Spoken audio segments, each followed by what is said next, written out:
right there, man, Atlanta wise. I mean, this place is, you know, it's an older track. It's one of the oldest tracks. I mean, it's not probably the oldest, but so it has been around for quite a bit a while, and it's brought some great racing. Brought great racing, and like you said, in a pack form, and also, in the past, just brought some great finishes and so forth. I mean, I like this place. It's still a very fast style track. I mean, nonetheless, it's a 1.5 mile, but it is one of the fastest 1.5 miles there is. Yeah, and even before we got the pack style racing, it always was quick. It was very much momentum based, kind of like at Michigan or an auto club, to where if you lose your momentum and have to check up for something, you might drop a handful of positions. And I'd be interested to see what it's going to be like tonight. We had Old Atlanta 2008 earlier in the year, and now this is something completely different. A lot steeper banking. The pit road goes all the way to the entry to turn 3, which is going to be fun to see if we get a green flag cycle, which I would very much love to see how that's going to be here, if we're going to see them come one by one or in giant packs. Yeah, and the most important thing is too, I reference a lot of races here on iRacing to the fixed style series. Thing about the night is and with this league is they're all open setup style, so that makes it a heck of a lot of difference. And it looks like qualifying might be coming down to a close here. And look at that, Jose Medina, man on pole right now, and looks like he's going to lock it up if nobody can get up there and knock him off.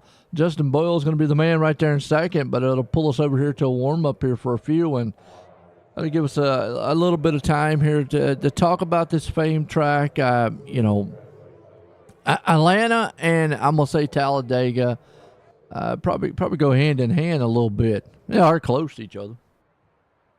A little bit, about 3 hours away from each other. There you go. Have you raced this track on iRacing, Wes? I've not raced the new Echo Park Atlanta. No, I haven't. But the old one I have. Not on iRacing. On NASCAR 25, it is tight central, I will say.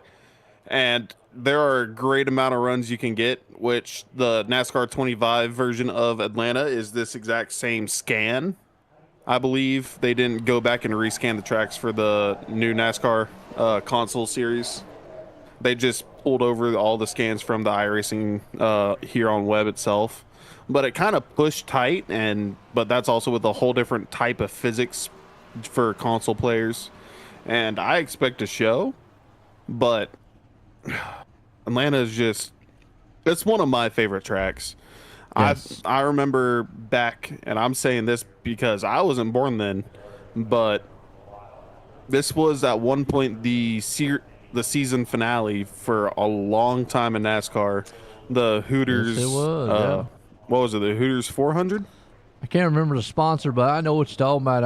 It's been back 80s, probably way in the 90s and whatnot, early 90s and so forth. But you're right. Yeah, it was the last one. I think this one changed. It might have changed right when the chase part came in. I'll have to do some research on that one. You're trying to pick my brain on it. Yeah, but Atlanta, I think it's just before this repave and reconfiguration. It was a great final race for NASCAR, but Homestead, of course, is just a little bit better, I'd say. But Atlanta is just a great track. It gets very hot here. I learned that firsthand experience, fall of 24, being at that race. It gets really hot. The track will get slick a lot, so tire management going to be a little bit important, I'd say. And thankfully, this is all on a simulator, and they're not actually in cars down there at Atlanta, or else they're going to have to worry about maintaining their body temperature and possibly sweating too much. Yeah, you're right, and that's one of the aspects of what sim racing as opposed to real racing. A lot of people go, "Well, it's just a video game and all that." In a nutshell, it is a game, great, but it is a very well simulated style of racing here. My word for it is, it's the realest thing you can do without spending millions of dollars to go real racing. But one of the things you just mentioned right there is the fact of there is then that cost of if you tear the car up or the risk of getting hurt, and unless maybe you do have a rig that you could fall out of and bump your head or something. Let's hope nobody does that. But, things like that are the only, other sides that you look at when it comes to sim racing. But, we could sit here and talk for a multitude of times about sim racing in a nutshell here, Wes, because from just the time I started broadcasting, which has been in the past 9 years now, and then in the time before that when I was sim racing, yes, there was a time when I was actually out on the racetrack. Just before that time, and just to give you an idea, I came, well, pole position was the first one I ever raced on, but we'll take that away.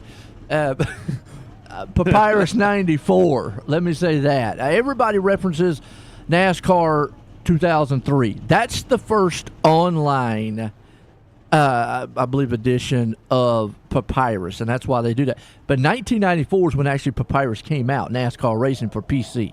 All right, and that was revolutionary when it came out back then. And I raced that there, too. It was all single player, though, but, you do career mode and stuff like that. But just to go back there, but I'm going to go from 2015 to now, Wes, the advancements that have been made in sim racing, and we're just sitting here talking about the realistic, the difference between, because we've got sim racers that have stepped out of a sim rig to go into real racing and have done quite well. Obviously they've needed, a little more practice here and there, and, maybe they just had God-gift talents to begin with.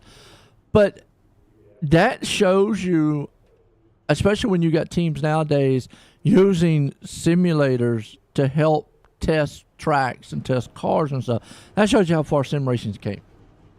Yeah, and I think the biggest name people think of whenever they talk about sim driver to pro is probably going to be William Byron. Yes. He went from starting here on iRacing to now being in one of the biggest teams in all of NASCAR of Hendrick Motorsports. Yeah. And he had some talent, but it wasn't easy sailing. He's had some issues, still kind of has some issues a little bit. But like you said as well, teams will use something like iRacing or a simulator to help test their setups or their cars, or if a track has a different tire compound from Goodyear, they'll find a way to put that into the simulator and see how their cars are going to react, how they'll want to set up their cars. Yeah, well, I don't know if you, and I know this is not NASCAR, but I don't know if you watched that movie F1. A gentleman was hounding me to watch it because I do some road racing broadcasting, and I enjoy road racing a lot. And he said, you need to watch that movie, because I watched, Ford versus Ferrari one, and that was good. And when I watched that F1 show, the movie, what I got out of it was how technologically advanced the F1 cars are and the teams. But the one key aspect, and I don't want to spoil it, they had a simulator set up. And their simulator was not a normal simulator. They could replay the actual race that they were in and simulate the move and see what they did wrong in a turn or did this and that to it. And now, obviously, NASCAR's not as tech advanced. It has become advanced over the years. We've seen a lot of tech stuff come in. Those cars are just, I did not realize the amount of tech. They've got telemetry out the wazoo on those cars, and they've got whole crews that, like 5 or 6 people, a whole team just sits over there watching telemetry. Then they got 5 or 6 watching the car during a race. It was amazing to watch, and then obviously the teamwork aspect of the movie, and cetera. But like I said, referencing sim racing, I just remember watching that, and I was blown away at it. It was awesome. And I know NASCAR does the same thing. A lot of teams, like you said, like Hendricks and so forth. Yeah, and that I have not seen the F1 movie. As an F1 fan, I don't like when movies get made out of like some of the top series and such. Right. Just because it's a movie, they got to put in some theatrics of it. It's not always going to be realistic. They did. I think what the theatric part was obviously on the track. That's a big. I think they really caught the behind the scenes of it is what they were trying to go for. The teamwork and what's involved in that car. You're talking about a $20 million car. That's expensive. Yeah. But you're right. Yeah, and most movies, they have that theatrical stuff on it. But it's unlike what the Ford versus Ferrari one. I would advise checking it out. I was against it because I'm not an F1 fan, so to speak. I appreciate the tech in the car, don't get me wrong, but not a big fan of the racing. So I kind of held it up. But once I watched it, I went, you know what? That's an appreciation of, it's a good insight to what those guys and kind of tech they have. Then, I mean, I want to say one piece of media that I watched a lot before the season started was Race for the Seat that Colleague did for the Truck Series. Oh, okay. And they fully showed off their simulator, and these simulators are not quite what I think a lot of these guys have. Some people might just have 1 or 2 screens and like a simple wheel. These Colleague themselves, when they were showing off their simulator, they have full gyros to where they can make you not only see what the truck's doing underneath you, but you can feel it. They have hydraulics on every single corner of the table, I guess you can call it, that the seat in the sim sits on, to where if you hit a wall, it'll make you feel like you hit a wall. If you're in the air, your nose lifts up, the whole seat will lift up. So it's kind of that just technology base of it has gotten so much bigger than what some of these guys might be running, and it's just amazing to see. And still, with that said, I mean, they bring about some great racing on iRacing, and a lot of it, you've got the Road to Pro, the Pro Series here, the NASCAR. They have a great road racing atmosphere.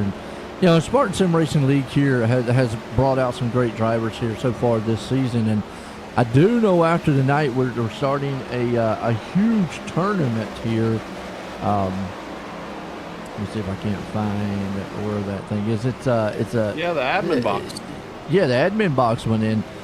Got a big thing, and I'll eventually start. It's going to start Phoenix, then we go to Las Vegas, Las Vegas, Bristol, Kansas, Talladega, Texas, Dover, and Charlotte, which will come to winter. And it looks really, really interesting right now. So, stay tuned for that. I mean, after this race, we'll head off into that and get that going. So it's something kind of new coming up. Obviously, the championship in itself for the season championship, will still be on the line between all these guys. But it looks like our warm-up come to a close, folks. If you got any favorite driver out there, let us know who you're pulling for. But let's check out the grid real quick here tonight, because the man up front, Jose Medina, he puts it out front here for him.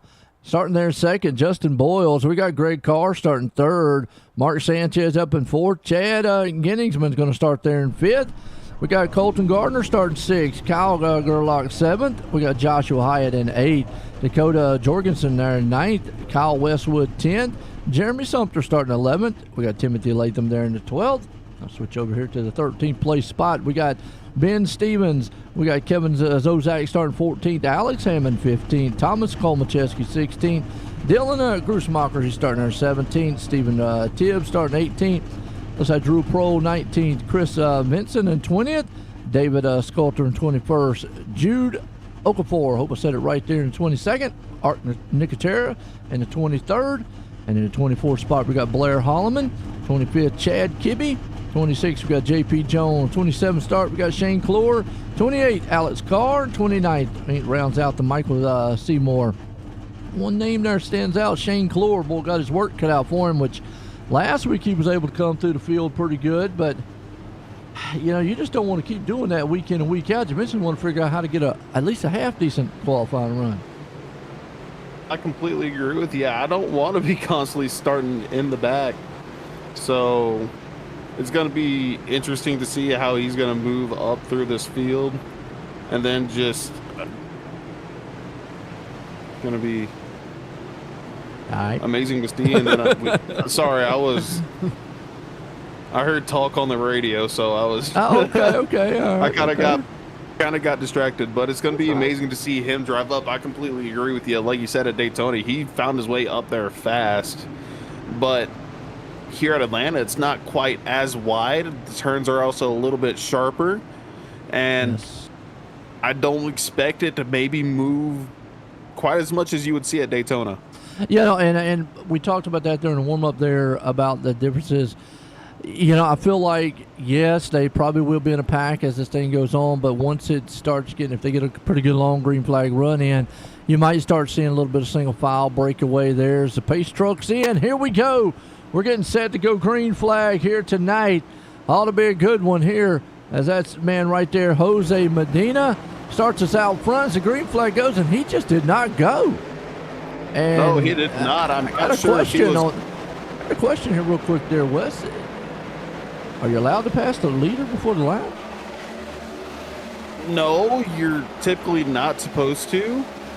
And I'm not exactly sure if Medina, whether he had something like wheel spin going on, as there's a whole what is going on. Yeah, they got checked up real big. But I tell you what, let's go back on board here with Jose on the start, and let's go on board. Maybe we can see he missed a shift or something. We're going to watch his restart real quick here. He's staying in fifth, goes all the way down to second. That's normal. Let's see if he spun the tires or anything. In the restart zone, and he just didn't go. I think he was trying to go all the way to the very last moment of it. But the green flag itself that iRacing produces came out beforehand, and Boyles just went with that, which is completely legal. Yeah, and this is what we're talking about. First several laps here, you're going to see this side by side, 2x2. Almost looks like Daytona, Talladega all over again, as these guys, man, are just going to be bunched up. Nothing you really can do here. You're going to need a little help. Now, again, with this being as narrow of a track as the other ones were, you can maybe, push away a little bit, but still, you're going to have help. You're not going to go blowing the field away until we get longer into the run. Yeah, and that's really whenever I'd expect the giant momentum shifts to come, is about longer into the run, maybe about halfway through the fuel cycle. Because even though it is a super speedway type track, your tires are still going to matter. So if you run it too aggressive, your tires are going to not want to stick wherever you want to put the car. And that's going to create those giant runs that you'll see. And right now, you're seeing about around the 12th place spot. 10th place is always a hot spot around about the 10th place spot. You got Gardner falling back just a little bit. Zozak's right there. Boyle still leading the pack up front when Genning's been moving up. I've noticed he's been a lot better on his qualifying efforts. He used to be the one in the back, and we were just talking about Shane Clore, who has moved up to 23rd. So good news is a single file back there. You might better pick them off one by one and not double file yet. But, as far as Genningsman, I mean, right now they're up front. They're side-by-side duking it out. But Genningsman has improved a big deal on his qualifying. He has, and I think it might just be that he kind of likes the super speedway a little bit more. He'd rather be up front of it, which we're not him. We're not the drivers. We don't know what they feel like, what they think, what they see out the car. But right here, ooh, that's really close. Boyles wanted to go down in front of Medina to block off the run, but didn't get down soon enough. He kind of now checked up the outside line as he got back in front of Genningsman. A lot of regressing going on up front here. You never know what's going to happen. You got Boyles, Medina, Genningsman right there side by side. And we've mentioned before, we love that Marlboro machine. So he's brought it out. Genningsman got a little loose right there. Allowed the inside there of Hammonds to get on the inside of him. We'll see if he's got enough momentum to shift. If he has help by the 52, he might be able to get it. I think Hammonds is going to be clear there, but he's going to stay in front of Sumter to bring him along, and a little bit of a freight train going to form. Now and here's the thing with Atlanta as well, what you see is it's not quite a super speedway. With a super speedway, you see them try to be as towards the bottom or close to each other as possible. Here you still kind of see them take the normal line of an intermediate track of low in the corners, high on exits, and the straights. Yeah, and momentum plays a huge factor here too, along with the draft. You're going to see that, play up here with a lot of guys. Start right there with Genningsman that got shuffled all the way back to the 9th place spot real quick. I mean, he's still right there in that bunch. Boyle still hanging on strong. Hammond's up front with it with Medina.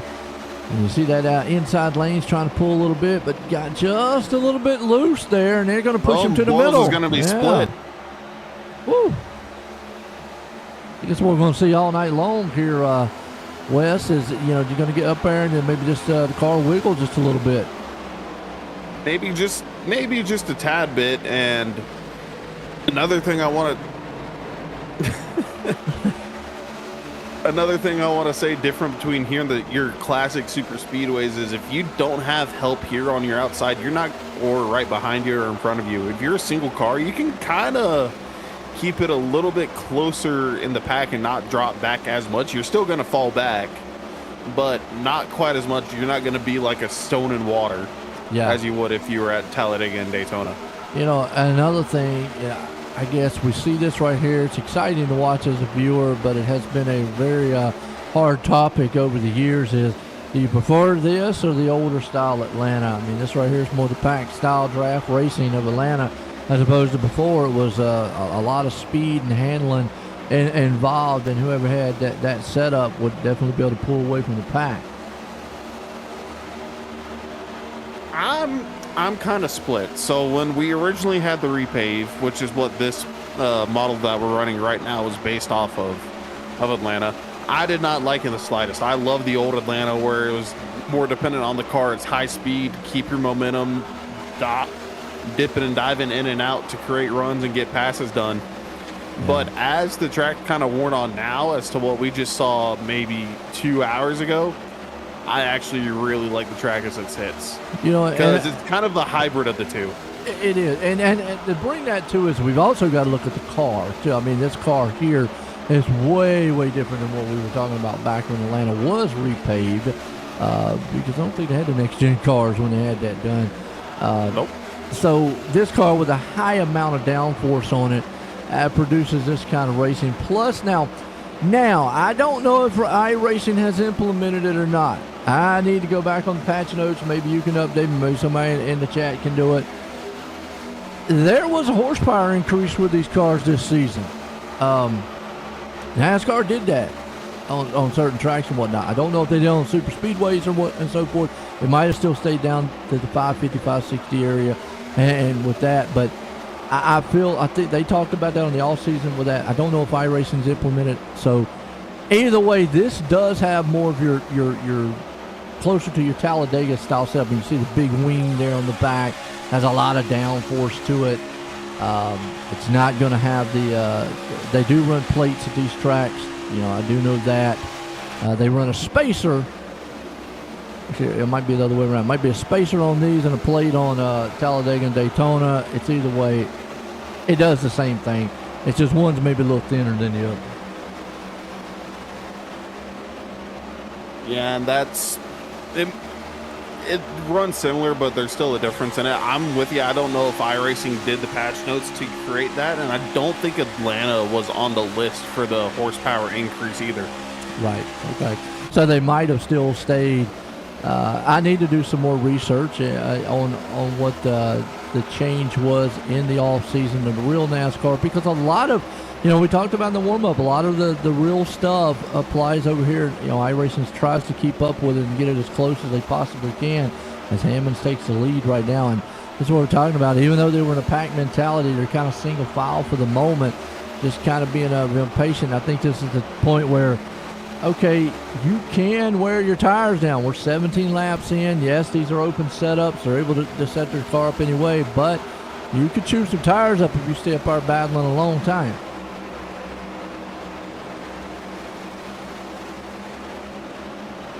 Oh, boy, he's taking that high side right there pretty good. I was just looking at it. So, yeah, Echo Park or Atlanta. Okay. Atlanta, for me, did not receive the extra bit of horsepower. So it's the exact same horsepower they had in 2025. Which is with the 550, the 550, 580, somewhere in that area. I think it's the same as what Talladega. And I think all 1.5 miles or 2 mile tracks had the same as Talladega, Daytona. It's just the biggest difference was one used a spacer and one used a plate. And again, I should know this, folks.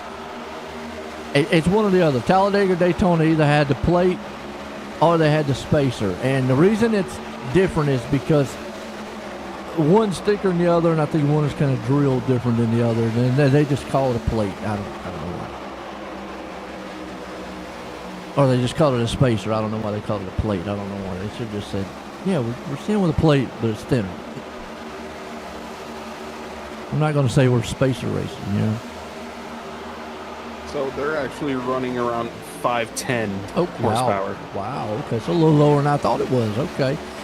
And that right there tells me a couple things. With the amount of downforce this car's got, with the low horsepower, and I know that's been a controversial topic, it produces this kind of racing in a nutshell. On this size of a track, I mean, obviously, if you got a 1 mile or less, no, you could get out of. They wouldn't be running high downforce then, though. But with that there in a nutshell, Wes, yeah, you're not going to pull away. You're talking road race style horsepower, which I think is, like I said, around 550, 580 mark. So, yeah.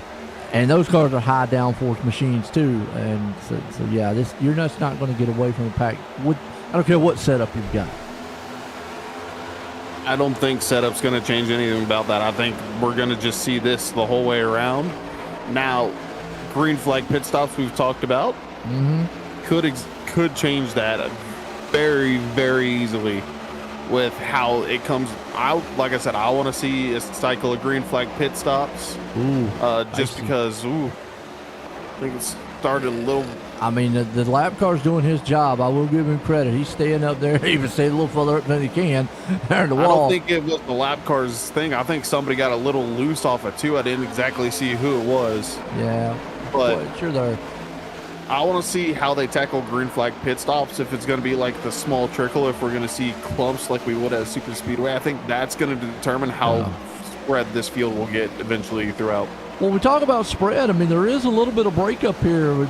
From 21 machines up, they're all nose to tail. But then back here around with Brian Holloman, 22nd, he has lost that draft, him and Westwood. Kibbe back here, too. I don't know if it's by design. So you can see all these machines back here. And that was a lap machine, but they have lost it. So you go up here to, that's 21st up. They're all kind of nose to tail in that big pack. You're going to see it right here is the Olympic instrument. So, yeah, so that's all 21 machines right there. And then Brian Holloman's way back here. So if something happened to where they lost a draft, and it can happen that quickly on a draft-style track. Yeah, and I'm like with you, I'm not exactly sure if that is by design, if they wanted to do that on purpose, or if it's just kind of they didn't quite get the jump. And they are losing time, too. Someone lost a bit of draft. Yeah, and I'm looking at lap time. Don't know if you are there. 30-50 on Holloman's last lap to 29.9. I mean, they are losing time considerably to that front pack. We got a car around, too, by the way. Kibbe. That was Tibbs. That's the 16. Stevens. Yeah, I'm trying to see where he was at. Oh, that was the lap machine. No caution, but let's see what happened to him here. Oh, he just lost it. Yeah, just off of two, a little bit of a spin. Thankfully, nobody collected, and he kept it down on the apron off the racing surface. So no caution is going to be called for it. Yeah, got going there pretty good too. Going to bring her down on pit road. Just unfortunate night for him. Went a lap down early on, and now he's a little bit in trouble. Meanwhile, this is what we're talking about right here at the point in time here in the race where these guys are the tires now. You know what you got up underneath you with the tires, your setup, how it's working, what kind of adjustments are clicking in your mind right now, what I need to make during my pit stop. And you see the single file. This is what I was talking about. I said eventually it's probably going to go single file. Yeah, you're still probably going to see packs like this back in the back or some side-by-side racing. But for the most part, I think a lot of it's going to be some single file. And then you'll see a pass here and there, especially with the momentum we was talking about earlier.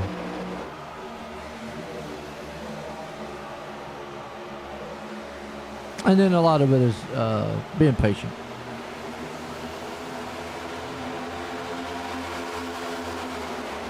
And yeah, this is about the time I'd say where tires do start to matter, and it's going to be those that did be patient towards the beginning of the run. I think we might see them make a little bit of moves, but almost everybody's lined up single file at this point to where I think they might consider riding around. But I'm saying that you got Boyles and Boyle's in the 23, and then the 29. Sanchez.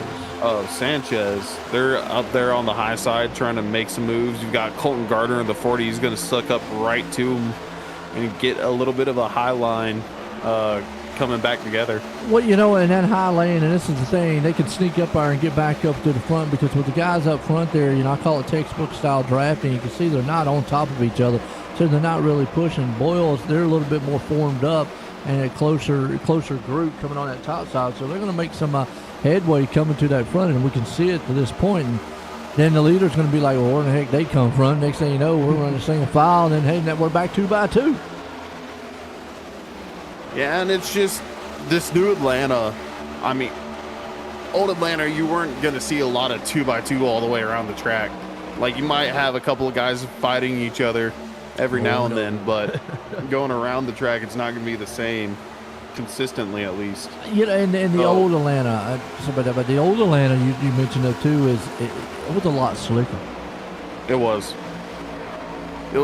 It wasn't concrete, it was asphalt, but I mean, it was as slick as concrete was. Yeah, it was a very, very high speed. And when I say high speed, let's bring it up real quick. Now you'll be able to see it on stream, folks. We can't see it. Actually, they're running about 185 mile an hour, which is not slow. I mean, don't get me wrong, by no means 185. But for references, they used to get about almost 200 mile an hour on those back stretch and so forth in the older cars here and whatnot. So. And, you know, that brings us like to Michigan and stuff. I don't even think they used to get about 210 miles an hour, 205, 8 on like the front or back stretch of those cars. Don't quite think they get to that speed anymore, but that's just the difference in, like we just said, the aerodynamics cars and what they've done to them with horsepower.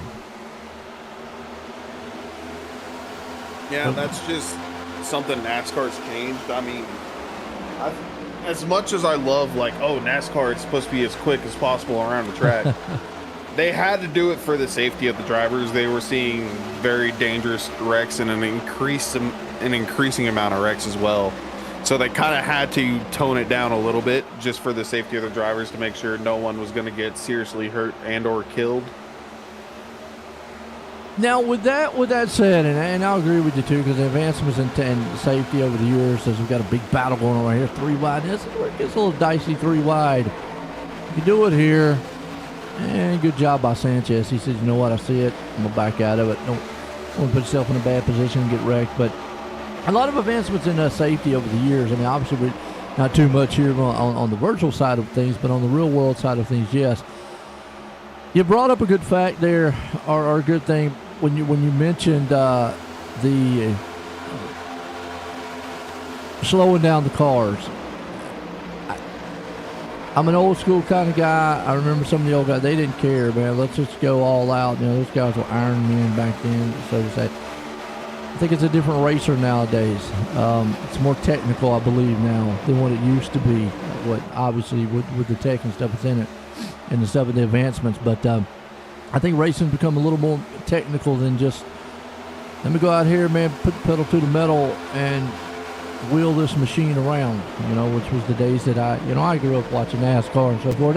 And a lot of the old school NASCAR fans watched. And while they might not appreciate this kind of racing too much, that's kind of what I'm getting at, because there is an argument there of, man, this is not NASCAR anymore, you know, this is not racing, you know, they can't do anything.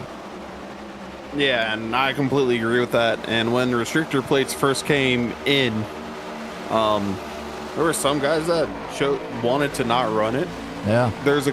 I heard one story, and I don't know the full validity of it, but going into Daytona's 3 and 4, there's some bumps all the way across the track to where you typically would feel it, but there were a couple guys that were during a practice coming up to speed weeks decided, hey, let's go out there and just run a couple laps without the restrictor plate to see what all we can do speed wise.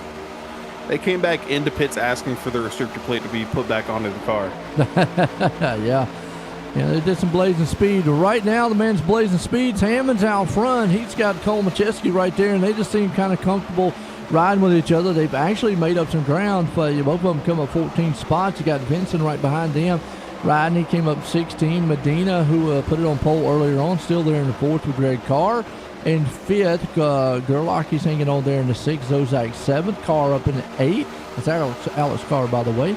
Justin Boyles right there in the 9th, and that's where you get into the pack or 10th place spot. We're saying a little side-by-side. Boyles has been trying to get away from that. It looks like he has. You got Sanchez now there, and Shane Clore. Now, we talked about it, which, you know, I said earlier that that qualifying could be daunting, but again, with this being more of a draft-heavy style track, he's going to be able to probably come up through the field, and right now he's up 14 spots. He's sitting in 13th. Yeah, and we saw last week at Daytona, he kind of flew up through the field, but tighter, Atlanta being just a little bit tighter, a little bit skinnier track width, makes it a little bit hard, but still up 14, 15, 16 spots.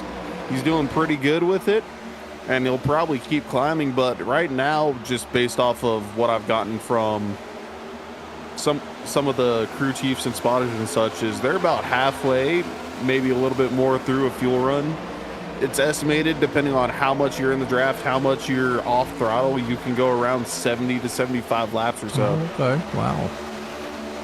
So not quite a one-stop race. That's going to be interesting. I mean, you're looking at. I mean, let's say it goes green the rest of the way. You're looking at 2-tire stop or two pit stops.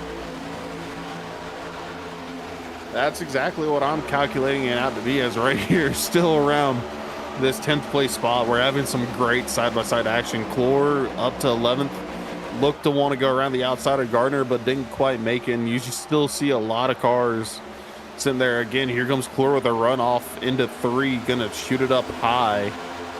And it's just, there's only 2 cars really trying to fight that outside, but with how Atlanta races, you don't need to have a full committed line to do so, to hold position at least, maybe gain a spot or 2. You can still kind of race it like an intermediate track, where if you just get a good run off a corner, you can make a pass. You can. I think you got to set it up and get that momentum right, like you just said. We were talking about it earlier. It's going to be tough. I mean, like right here, you see Shane. He's on that outside. We've seen some guys be able to make it, but he gets up there, and if he can keep that momentum going, he can make those passes. It's just if he just gets caught a little bit or just, washes up the track or just is not able to get off the turn. And you saw right there, that's a perfect example. It just seems like the car just did not rotate off the turn well. He's getting into it through the middle, it looks like pretty good. But for some reason coming off, it just doesn't have that, you call it shot out of a cannon style coming out of the turns on the high side. And he's just losing a lot. He could a little bit with the draft too. Yeah, draft does help, definitely, because it's still kind of that pack racing, super speedway type of track. But not as much as you might, not as much as it does at Talladega or Daytona. Oh, no. But now, even right here, you see 2 cars working together. They can get solid runs, and then people probably jump up with them. But 29 of Sanchez, he's lost a spot. Now Colton Gardner is going to shoot up top and kind of dimes that corner, or not Gardner, but Boyles rather. My bad. What I'm seeing right now a little bit, and I don't know if you're seeing it too out there, Wes, is guys are getting into those turns. They're able to drive it in on that high side a little bit, but then the car kind of washes up the track, and that's where it's losing that right there. You see with that 52, he's able to, I think it's Boyles, he's able to push it in. Now, he was able to make the pass there, but we've seen some cars earlier get off the turn. They lose the momentum coming off. I think maybe it's a little bit of tight feeling when they push it in there like that. I mean, maybe a little bit of tight feeling. That's also kind of just how the track kind of goes, to be honest with you. Almost like a short track style where you diamond the corner a little bit. And it's just because they're wanting to go as fast as they can, so it kind of washes up, and then they're able to cut it back down to try to get a straighter exit and get a little bit of momentum, but it seems like it's not working as well as if it were a short track. And then you also have people, whoa, Boyles. Yeah, now there's the momentum effect. He got a little bit out of shape, got up the track, and then that's a good heads up by, who was that behind him? I think it was Salter was behind him there. Yep, got a little piece, so that's a good heads up. That could have been disastrous. Yeah, and I was also about to say what I was also about to talk about Boyles. You kind of see him; he floats up on the entry of the corner to cut down and try to get as good as a center as he can. But there's instances like that where a car might have a run behind you and you come to cut down, all of a sudden you're either spun around off their nose or they're gonna slam into the back of you. Yeah, absolutely. You see the 52 up there, and he just lost a little momentum. That car bobbled a little bit coming in the turn, but you watch him as he goes in. See, it just kind of slides up the track a little bit, and he tries to bring it back to the middle. If they're able to hold it to that middle, it works pretty good coming. But then watch the inside. Just that right there is what I'm talking about. Just kind of like, we don't see that very often where the inside's able to get that advantage coming. And usually we'll see once that outside shoots off that turn, they're usually the ones to go. But tonight it looks like maybe I feel like the inside right now is a better place to be. But can the outside work? Absolutely. I think it's going to take a little help to get it going. Maybe just a little bit as Latham squeezes Sumter a little bit off of 4. And I want to say it's kind of because recent updates, iRacing gave the Cup cars a new package almost with aerodynamics and such, to where the high line we saw it at Daytona wasn't exactly good unless the majority of the field was up there. And even then, as soon as they got clear of whoever was in front, they'd all drop down low. I'm not sure if it's the exact same way here, but it might be the case of why we see the bottom so dominant. Yeah, right now Hammond's still pulling this freight train up front there with Cole Macheski. They have not really changed there too much. You see Boyle still trying to work that high line ever so often. He's got Sanchez right there on his inside, just losing that momentum coming down. You see the run that Sanchez gets. 18 there on the back end, though. That's Latham. He's going to try to help him out, but then he drops down the inside to 52 or something. So again, about that 10th on back spot. That's where a lot of the action's going on. And it's always the Hornet's Nest area, as I like to call it, where we always see most of the action. If it's a intermediate track or somewhere along there, it's where we see a lot of like the giant pack 2x2 almost all the way across. Yeah, I agree with you right there. And you can just see a lot of momentum lost. And the 18, he took it down the inside there. Who was that? That one in front of Boyle. Sumter boys a little 52. bit. Yeah, and boys had to go to the outside. They cost him a little bit there too, because they all had to check up. You see the fans out there. Somebody said, "Go Holloman." Holloman right now is. Let's see if I can find him. Where is Holloman? There he is. 26. Not in a danger zone. I mean, again, we've been talking, and actually, while we were talking, well, never mind. That's that second pack has actually grown. So he's in the second pack, but he still can get up here. I mean, we could have, obviously a caution could fly. You never know. And then just get up here and pit stop strategies and whatnot and still get to the front. I mean, with this plate style package, I think anything's possible to get done. Unfortunately, just caught in that second pack back there, which is 8 seconds back from this one here, which is the big field from 21 on back. And you got to go back here to Kibbe and Company. Yeah, they're a whole turn section 1, 2, 3, or 4 behind this main pack. So by the time we see green flag pit stops, they might be about halfway along the track behind and such. But I wouldn't expect them to be lapped before we see cars coming down. Yeah, hopefully not. We'll see. Right now, we've still got the front end here, and that's Hammond still holding it down. We've been watching around about the 12th, 13th place spots. You got Salter, Latham, Grusmacher there, Sumter, Shane Clore, who's going to move up quite a bit. It's a lot of action. Like I said, man, Hornet's Nest here. They're going at each other, that 10th place spot. They can't make up their mind. They want to stay single file. They're side by side. And as much as they're running up there, they're losing spots every now and then, but they're also kind of moving up. There's really no harm, no fouls right there. You see Boyles again with that line he takes where he's all the way up against the wall, entry to corner, then just dives it down. And he's going to get a run on Sumter. Latham's going to abandon the top, leave the 52 all alone. We talked earlier about, people trying to run away from the pack. Even with as much battling as are going on back here, Hammonds has still not been able to they're not been able to break away the front pack. They have been single file for the last probably 20-some laps or more up front here. And they just all stayed nose to tail, even bunched up with this bunch here. I mean, we can go back to 10th place here, 12th, where they're side by side. There is no losing ground, and that's plate racing in a nutshell. It completely is, and I think Boyles, he's just fine sitting there as well.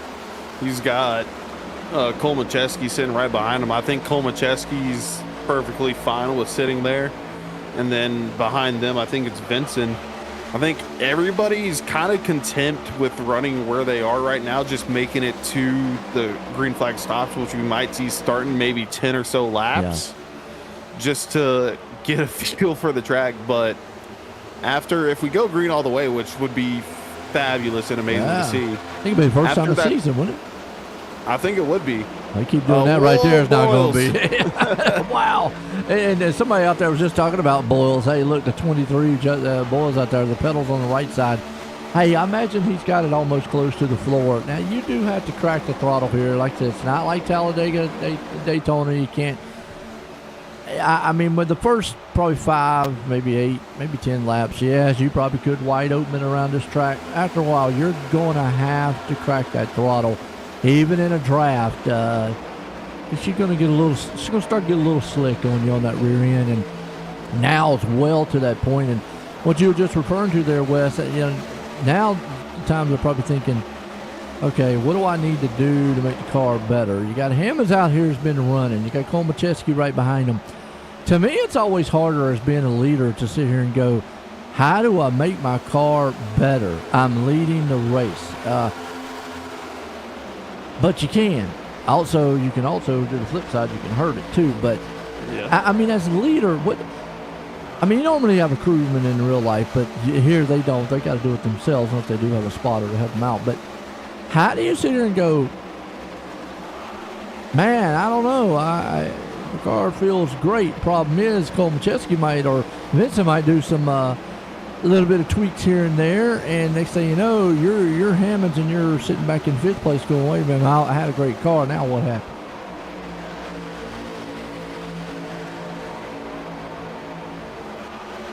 With Boyles, or not Boyles, but Hammonds up here out front, I don't really think I would make adjustments of him as we see cars starting to come down pit road, whoa it down. Okay. We're going to see that kind of pack style pit stops, I think. And this is the fun part about the new Atlanta, the Echo Park Atlanta, if you may. This pit road goes all the way from 3 and 4, and this is all a speed zone where you're allowed to maintain a little bit higher speed, but then you got to slow it down once you get to the normal pit lane area. So it's going to be fun to see how this is going to merge. I was listening along as well. That secondary pack, they were looking around lap 68 or so is when they were going to come in as a pack to try to stay together. Yeah, and this is where we might break it up just a little bit unless they get back together going down the bad stretch or so forth. We'll have to see. It could break up these packs just a little bit. Green flag stops do. Obviously, 4 tires and fuel. We don't know what kind of setups or adjustments they've done on the car. And we just talked about it. When we talk about adjustments of the car, these are open setups. They can go anything. I called it wedge. It's actually track bar now. Back in the day, they basically did a wedge adjustment. Now it does track bar adjustments, and you can tire pressure. You can do all that stuff with an open setup here, as opposed to the fixed setup here on iRacing. The only thing you can do is you really can't do anything. Maybe a brake bias, and that's about it. So you can't really touch the car. But these guys have full well that they can range to go out to this car. But you talk about these 3 here. They got 1.5 seconds off for a Salter who did not get out of the pits like he wanted to. So we're going to see a 3-car freight train here unless they get into a pack. And Medina and Company is yet to come on pit road. So looks like 10 machines are left on the track, not pitted yet here, Wes. Yeah, and I think these guys, they might want to push it as long as they can. Is probably the plan. But right now, hearing word 88's coming in, I think we're going to see half of this field. About 4 more cars are going to be staying out. And this is what I wanted to see, if it was going to be pack or the small trickle, and it's the pack. So we're going to see that kind of clump back together that we do at Talladega and Daytona, and how that's going to mess with the field, because you're going to have some people a little bit faster than others. Oh, the 37. Zozak, man, got spun on pit road. Wow, that's going to be disastrous for him right there. You know, not only do we talk about mechanical when it comes to racing, but mental when it comes to racing too. You have a little mental slip up, and I've talked about this many a times in other past broadcasts, and it looks like he's just going to pass on his pit stop. There's a yellow out though. Yeah, there is.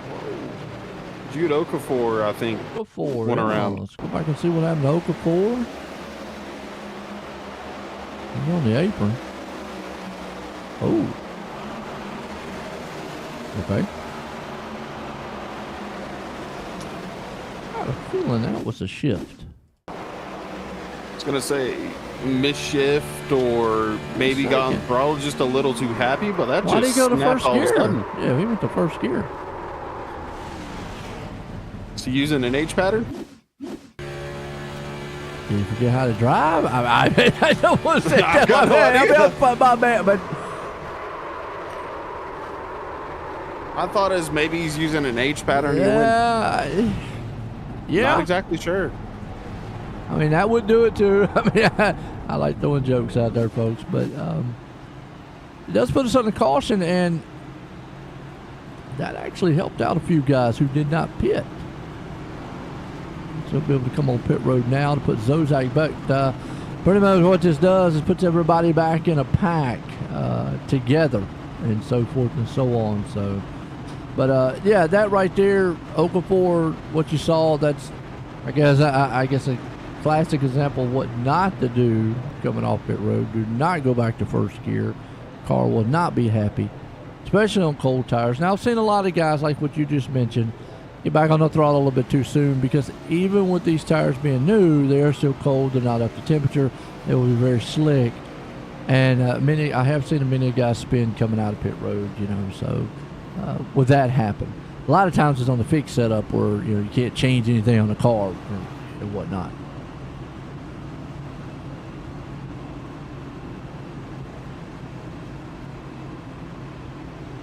All right, looks like Latham, Genningsman and company, Jorgensen. It's actually going to still say that they are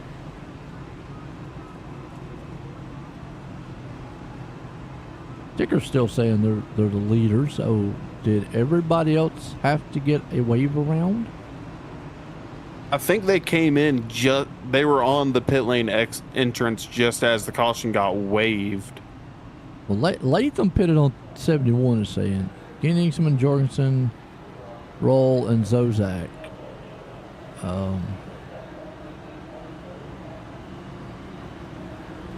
From how it looks here, it looks like from Medina or Hammond on,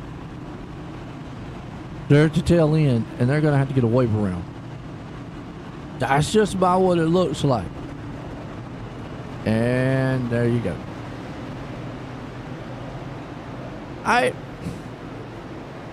a little confused on the wave around rule, because I found out something about it, and then I had to go back and look it back up again.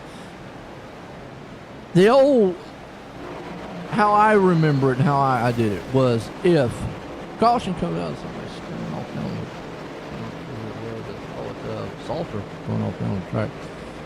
How it was if you got caught like that and we're on the tail end of the lead lap, and all the cars were in front of, let's say, pit stops, and a caution came out, as long as all the leaders pitted, every lead lap car pitted, you were able to take the wave around.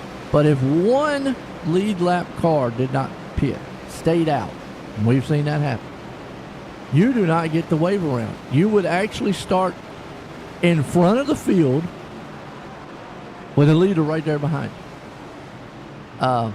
Or maybe have to go back to the tail end of the field.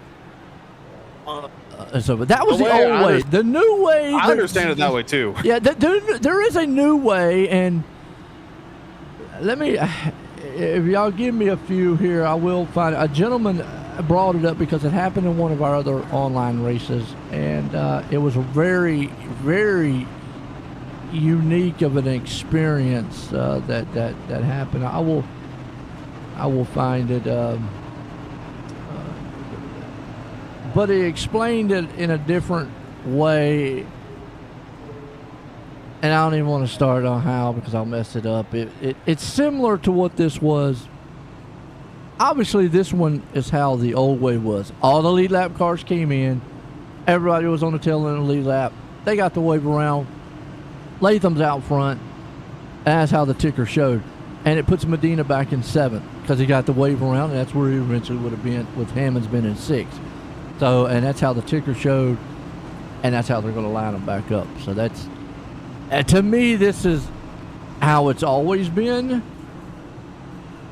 But let's just keep in mind there is another way. And I was confused that night, believe me. I was like, what's going on? This is kind of what I've seen as well. If all the leaders pit and you're tail end of the lead lap, or not tail end of the lead lap, but if you're a lap down and you're allowed to get a wave around, and then you don't, and you can't pit. But if you're stuck between the pace car and the leaders after they pit, you're allowed to go back to the tail end of the field. That's the way I kind of know it. And that's me too. That's the old school. But hey, we're going back green. A man up front, Latham, Genningsman, Jorgensen and company, and Prohl. They're going to be out front. They were able to take it. They're only going to have a couple laps newer set of tires than what guys like Hammond and Medea, because that's the one thing about the wave around. Unlike the Lucky Dog can go in and pit. He has to pit after the leaders, but he can go in and pit. If you're a wave around, you cannot go and pit. But meanwhile, we're back to this 2x2, and who is that kind of dropping a little bit? It's Prohl. So he's on that outside. He's got the 45 machine there, coming up on the high side, trying to help him out a little bit. Yeah, a little bit of a help from Kibbe right there. And then I believe behind Kibbe. Now, Kibbe is the first one a lap down. He is the first one in the 78. Actually, that's actually been Stevens, so he's a lap down. So a few lap cars were involved in that little bit of a up front there. So, hey, they are battling for position, trying to see if another caution flies. Obviously, the 45 is going to get back on the lead lap. But here you go. Outside lane coming to life. And this is kind of the confusion sometimes that happens, folks, is when you have a caution, you're on pit road, you're going through pit green flag cycles, a caution happens, it can mix it up. But, man, look at these guys, man. They're beating and banging on each other. Yeah, just a little bit. And they're going to get runs, and you have two options. You can either slow down, get off the gas, check up, or you just kind of get into the back of them and hope you don't absolutely wreck them. Kibbe's going to look to the inside of Prohl. Tight squeeze back the hard way, don't he? He does, which sometimes is the best way to get it back and the only way to get it back. Yeah. But Prohl's not going to let him around easily. No, back to what I was saying was, when you get those runs, you have two options. You either let off the throttle to where you don't hit the car in front, or you go and you put your nose to their bumper right there like you see with Stevens and Prohl. Just a little bit of nudge, and you hope you don't hit him wrong and spin him. I'm follow along with one of the drivers, Dylan Grutzmacher. I talk with him as well. And I'm just watching his telemetry with his throttle and brake. There are points where he's under 50% throttle trying to not run over somebody, or just managing the draft. And that's the biggest difference between this track and what a Daytona Talladega. Earlier I said you have to lift. You would not lift that much at a Daytona Talladega unless you were in trouble, unless there was just a huge checkup in front of you. Because if you lifted that much on those tracks, forget about it. You'd lose the draft in a heartbeat. Look at that, where Grutzmacher is. I mean, right now, there's a little tight there between Medina, Carr, and company. Just a little bit, and that's kind of what you're seeing here. As further up, there's a little bit of 3 wide. Maybe, nope. Right there, the 44. That's 44. Okafor just dropping back, trying to stay out of the way of this main group. Is he? Oh, Dylan. Oh, wow. Maybe he thought he was clear and wasn't. Those guys, man, just the closing speed got up on him there. You see, fortunately, looks like it hurt Screwsmacher more than it did anything on that exchange. There's still 2x2 up front, and this is the exciting part of when the green flag stopped. It is, and already back coming towards the front. I know we talked about him earlier on, but Shane Clores found his way to 7th, and that green flag cycle, I think he was one of the cars that had to get the wave around. He did. He did it lap 66, by the way. And you saw it was that wave around group. They always get told tail end of the longest line. So it was one long. I think we had three rows of cars side by side, and then you just had that long tail off afterwards. Yeah. And now looking right here, you wouldn't have thought that was the case. Yeah, I mean, and in the draft, you look like $1 million. It's when you're going to get out there, single file.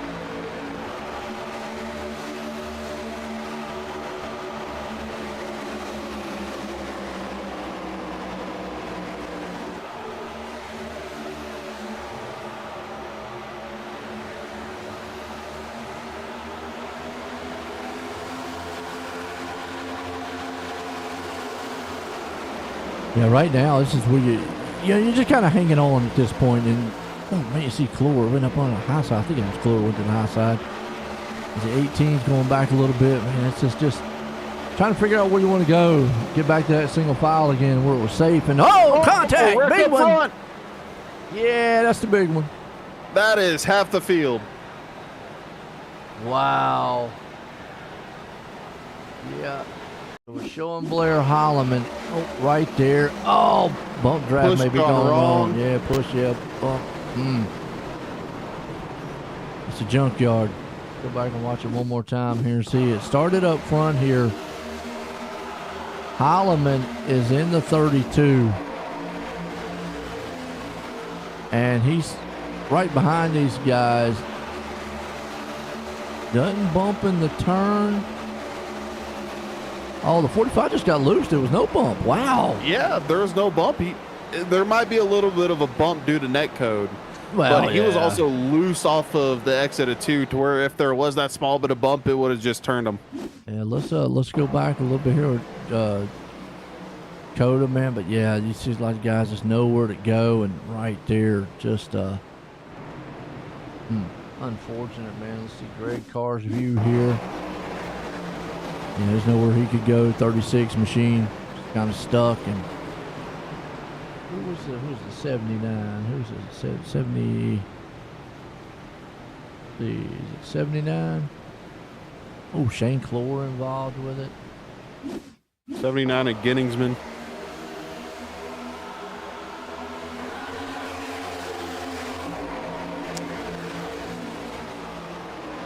We'll try to get a closer view of what 45. You can see right here Shane Clore, who worked his way all the way to the front. And then it just stacks up in front of him. Yeah, nothing he could do. I mean, at that point, you're just kind of like, oh, man, wow.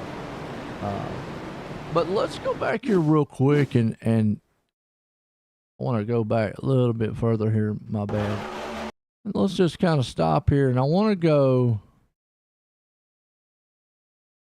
Maybe onboard's not the better view we want. Yeah, there's a good. There we go. You can just see right here, and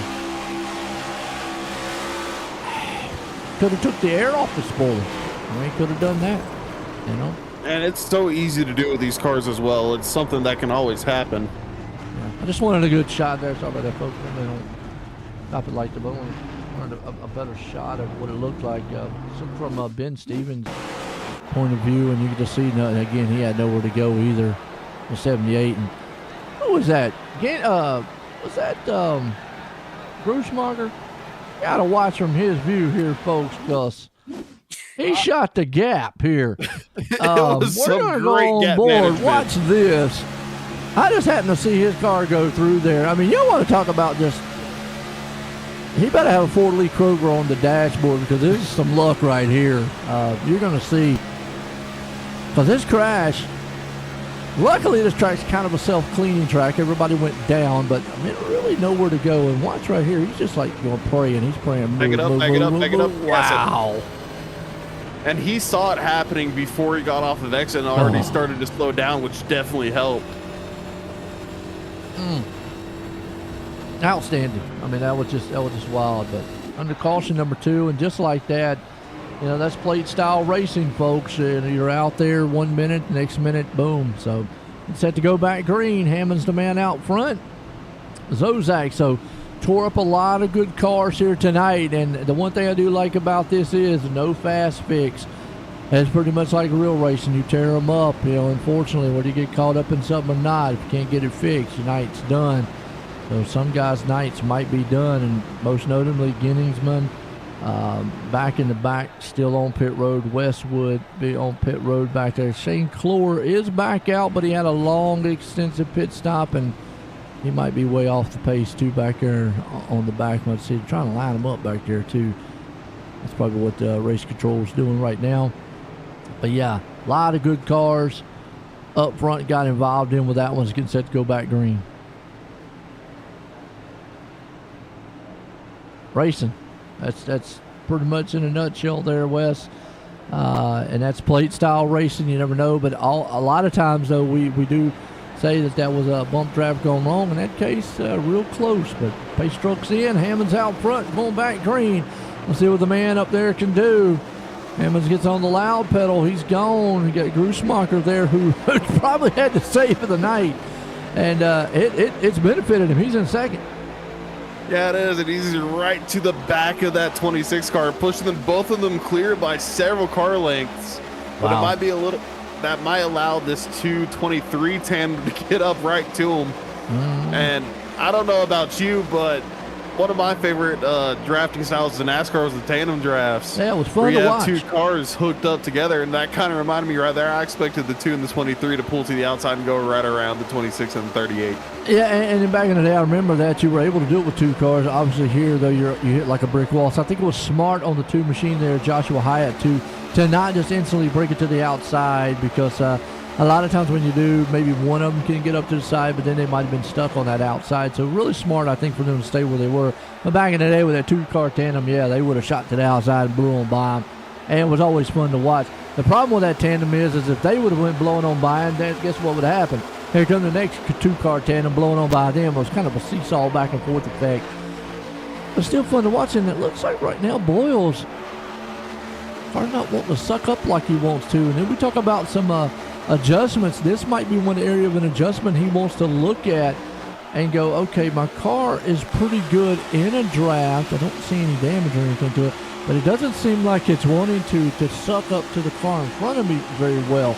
And not able to stay attached to that back bumper like I would.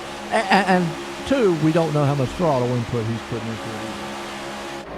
Yeah, and that's something that I definitely want to see, is his throttle input, to see if he's just kind of holding back or not. You might be able to see. I won't be able to see it. I'm not able to see his, but... Oh, you don't have iRacing? I do, but I'm not able to see their inputs. Not even on spectate? Not even on spectate? Nope. Really?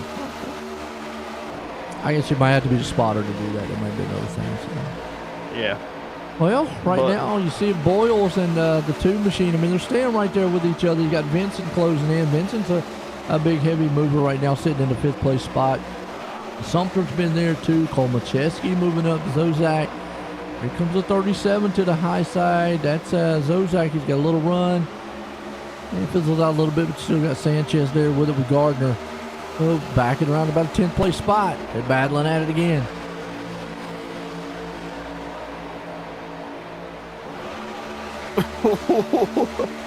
Saw a Boyles line back there from I think it was Sanchez. No, it wasn't Sanchez. It was someone further back, of going all the way from the top to the bottom. That looked like they cut off somebody's nose and almost started another wreck, but everybody stayed clean on it. Yeah. And now finally it seems that these guys are a little bit more calm, I would think. But it's always hard to tell exactly what they're thinking.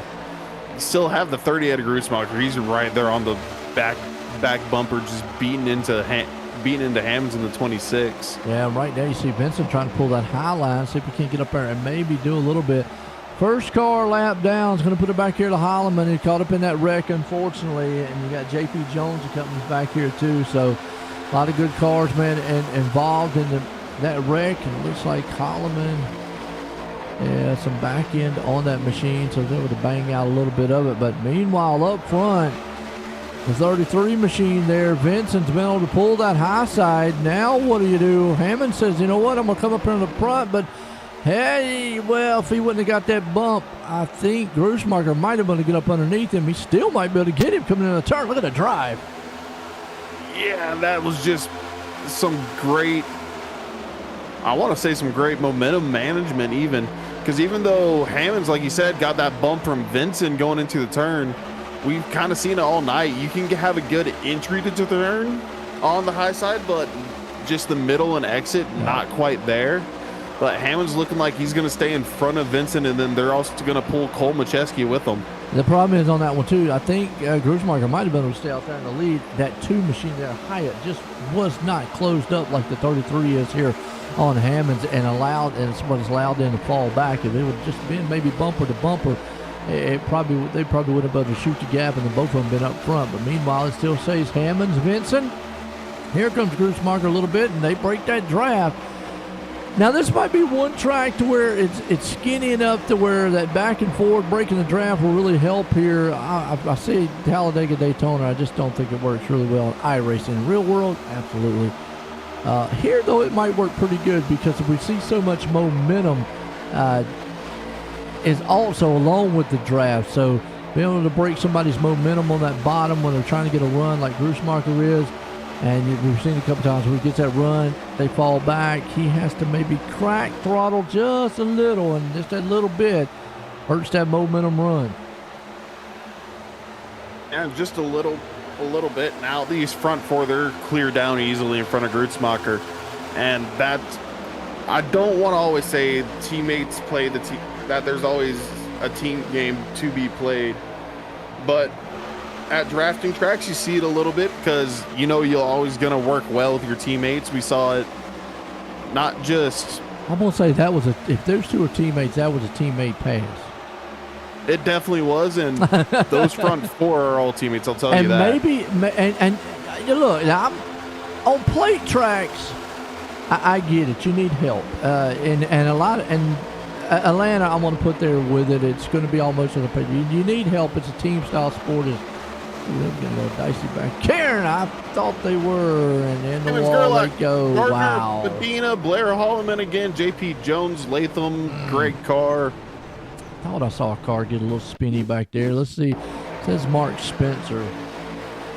I saw him get 3 wide. Oh, yeah, he just got tagged by the 23 a little bit up the wall. And from there, a few other cars in front of them, but that was the 2 initially.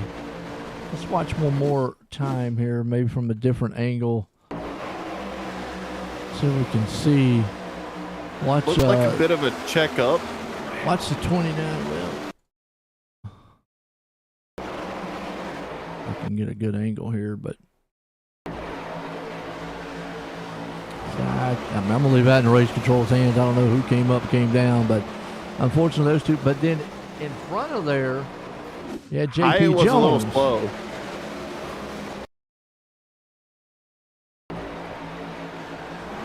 And this can unfortunately check up, and then JP Jones nowhere to go. Oh, Medina almost there, and then 18 got involved. Pile up from that point. Yeah. Ouch. And Hyatt had a checkup going into 1 and 2 through the travel. I don't know exactly what caused it. And I think Boyles just had a run to where he wanted to take it around the outside, and I don't think that Sanchez knew he was there. Yeah. That's just my call on it. Yeah, it was close. It's yeah. Racing. Gotta love it.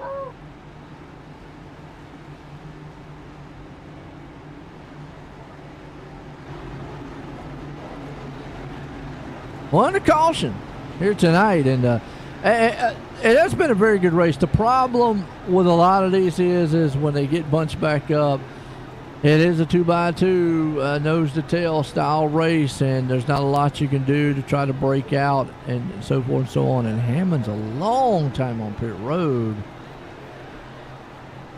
He did a 15-second stop, but he did 4 tires, and everybody else did. It's like several did just fuel or maybe 2 tires. Vincent, Komacheski, Sumter, Carr, Prohl, and what do you think about this call? I think it's gonna be a little ballsy, if you might. Yeah. Even though the repave Atlanta is a little bit smoother and doesn't wear tires out, I think tires are still gonna play a little bit of a factor. And I get, hey, look, we're in a draft. I might be able to keep up with them, but I don't know. I think tires, but man, I'm gonna tell you what, Medina, Bull, and them has from Boyles, Medina, Carr, Gardner, Gerlach, Jorgensen, and Latham. So from 12th, 11th on back, it was on pit road. They all had over a minute's total pit stops, about 52nd at a minute pit stops. They are doing some heavy repairs on those cars. So that means we really only have about 10 good cars left on the track. I'm not saying other guys ain't got a shot, because anything can still happen. But as far as, let's say, straight narrow cars, the top 10 have not been involved, and that man Grusmacher better go out and buy a lottery ticket or something and kiss the sky, because he's missed it all tonight. He has, and I asked him if he had a 4-leaf clover on the dashboard, and I didn't get a response from him, so... He's had a little leprechaun somewhere. He's got something. He's got that. He has got something. He's definitely been the man who's missed out. Unfortunately, sitting back in the back here, had a little longer pit stop than we would have liked on that one, but he is back here in the 10th place, still very much into this thing. We're getting set to go back green, and you know, cautions breed cautions. That's the old saying back in racing, and you know, especially at a track like this where you're going to be side by side for so long. A lot of momentum takes place, a lot of shifting around. Here we go, Vincent, the man out front with this one with Cole Macheski. Lights off on the pace truck. Pace truck's going to duck off on pit road. Hope everybody's enjoying it tonight here. Spartan Sim Racing League, the Master Series here. Good one in Atlanta at Echo Park Speedway. This pace truck is going to take that left turn. It's going to have Vincent, Cole Macheski, Sumter, and Carr. Prohl, the top 5, going to lead them off into the start. Vincent trying to get a little edgy there to get going. They're in the restart zone. We're back green. We're spinning the tires there a little bit on the, I think, 21, and there's nothing I had to look out for. The old tires, you can spin them real easy.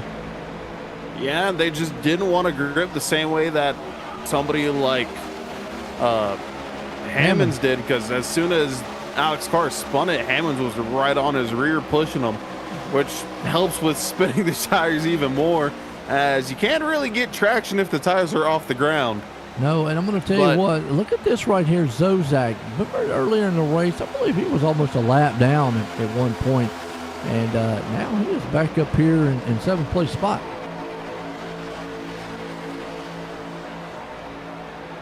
But now it's going to tell us whether or not these new tires are going to be as good as the old tires up front. I think it's going to take a little while, a few laps here before we see a big advantage, because obviously the draft is a major factor here.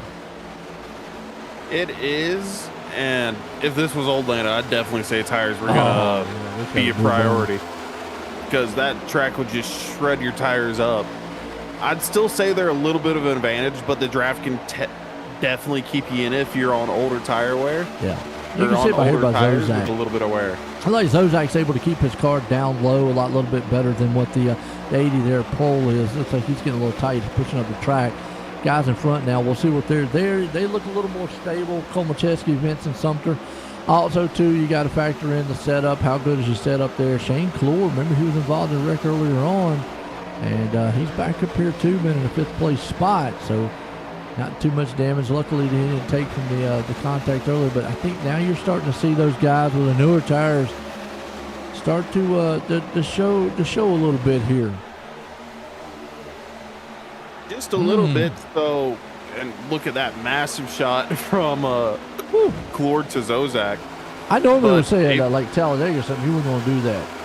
No, not in the slightest bit. You don't want to make that bump, but here Atlanta seems a little bit more controllable.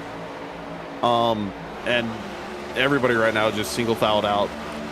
You got to be patient too. You know, you got Cole Macheski out front. We've seen this earlier on. Let's go back here to our 10th place spot though, and hey, they look a little patient too. Let's go further back. Remember though, I got about 12 cars, man, that or about 10 or so cars that were here. A lot of the cars. The first car that actually had a very, very long green flag stop, that would be Greg Carr. He was in there for well over a minute.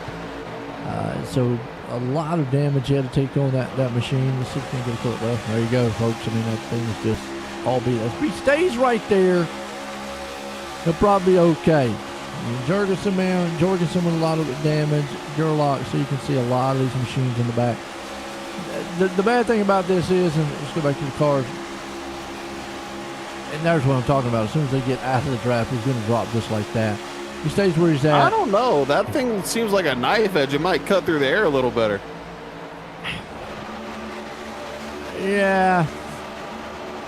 We'll have to see when he jumps out. I wouldn't. It's got a little bit more of a point. I wouldn't want to put my bet on it or anything. I mean, you know, it's because it doesn't look like he's sucking up very well. Again, we're going to go back to how much throttle input he's doing or anything. You do see the car behind him chewing him up. Probably holding him up just a little bit, but again, being plate track, you can't just jump out there and go unless you're just that much faster. And now it's going to tell the tale. Yeah, it's hurting. Yeah, as soon as he got out of the draft, there's where that and folks, aerodynamic. And I get what Wes was saying. Hey, it looks like they should cut through a little bit better, but any wrinkles on these cars are so aero dependent now, and that's another whole other topic, whole other controversial topic been talked about, how the cars are now as opposed to when they used to be. These cars are so aero dependent now, but look at this. Who's that on the outside? It's the 72 machine. That's Shane Clore. He's got some moves trying to pull Grussmacher along with him. Yeah, and those two, they talk pretty good and work pretty good. We saw a little bit of Daytona where the two of them work together and some other high draft tracks. They come out the drive. But Clore moved down there. Grutzmacher, he's going to look up forward. Now he's moved in front of the 72. There's a 26 up there. That's Hammonds trying to move up to the front. He's got a good run coming. Now, he took 4 tires, too, on that pit stop. And I think here's where you're starting to see those 4 tires come into play a little bit if they can get the draft going. Look right there. You see all the other cars that we know only took gas. They kind of didn't maintain their lanes all the way on the bottom. Yeah. But Hammond set really pretty there in the middle lane. Not really a lot of sideways lateral movement from him. Now he's just kind of trying to follow behind Vincent the best he can. Cole Macheski looks good up there. I mean, he's been probably one that's somebody smoking in the grandstand, by the way. Cole Macheski has looked pretty good, who has just taken tire along with Vincent. They've got a pretty stable setup underneath those machines to be able to maintain how they're looking so far out front.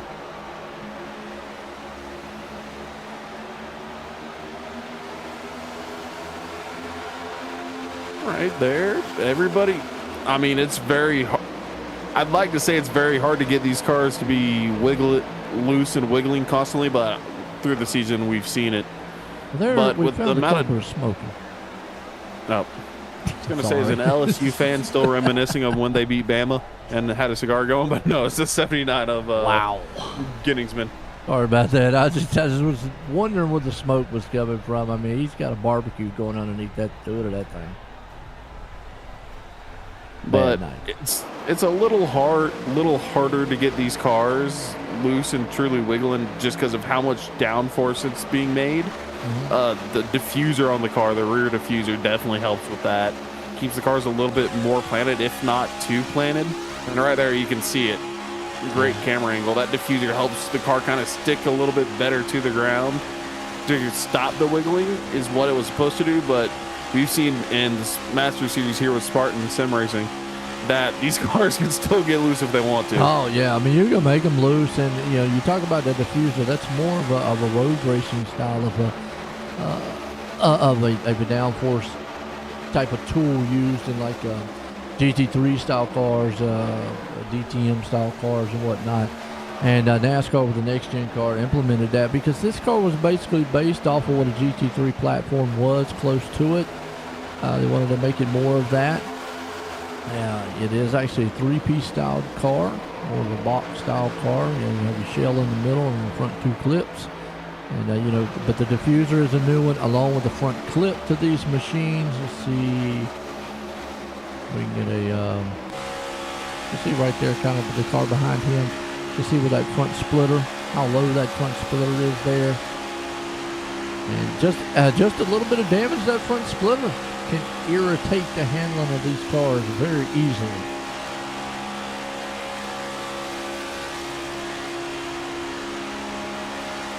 You can see it right there, man. So slightly, man. It's scraping on the ground. And I'm gonna say that's probably the splitter scraping on the ground.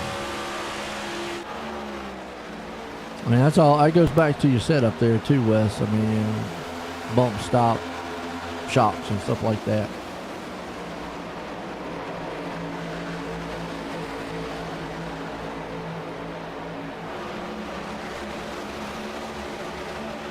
Wes fell asleep. No, I'm sorry. I was trying to think about what you were talking about, but I finally figured out. Yeah, the ride heights. What you were talking about with the springs and such. Yes. Trying to keep the cars low. Yeah. Yes. Trying to keep the cars as low as possible for just the best aerodynamics, and brings on that scraping. Caution out. What? Dakota Jorgensen. What happened? Dakota Jorgensen. No, him and Art Nicotera. Yeah, talking about it back there in the back. Just came together a little bit. See if we can get another angle here.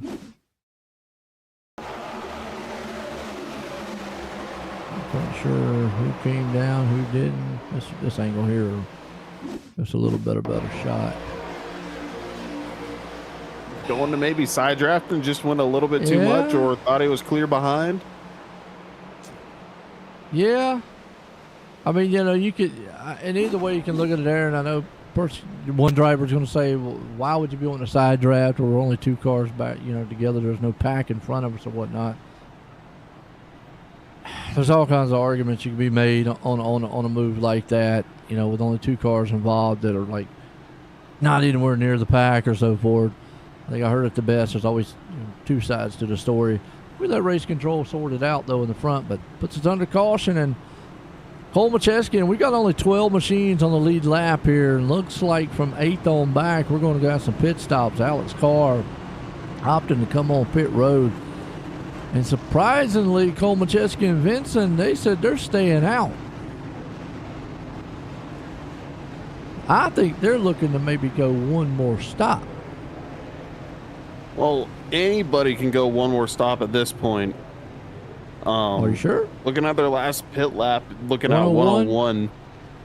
It's 95 laps, which, I mean, the cautions do play, and I always say cautions add about 2 laps to that, but I thought you said around 70-some was the fuel. Unless they're saving extremely hard here, I'd still expect everybody to stop at least one more time.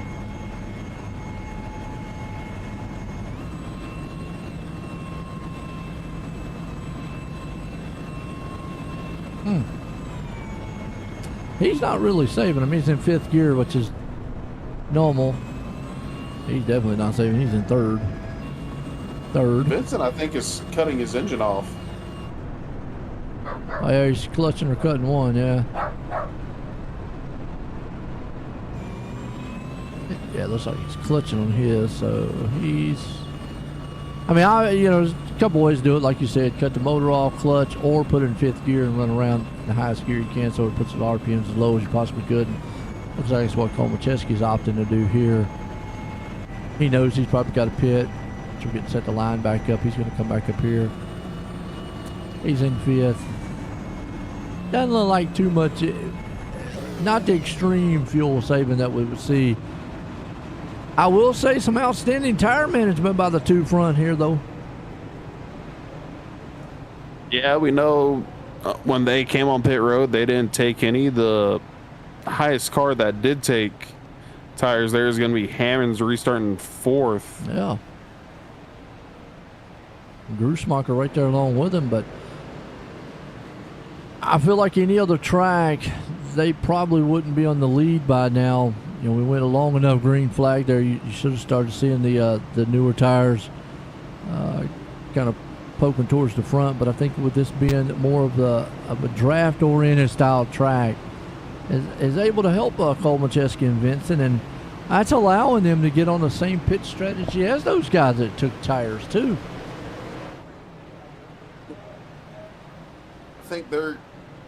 I think this might have been a test. A test, to be okay. Completely honest with you. Okay. If it comes down to a late race, if they're able to go this whole fuel cycle without getting tires, Okay. I think it might be something to where it's they only had to take this much time on pit road. But even then, I think they can't go the rest of the race on these tires. So it might have been a test for like a late restart if everybody comes in. Yeah. Like I said, if everybody comes into where they know they can go without. Pace truck's in. We'll see what happens on this restart. Cole Macheski gets going. The outside doesn't. Vincent. And that's going to allow Hammonds to get a good jump on the restart. Man, Vincent did not get going on that one. Cole Macheski got an excellent start.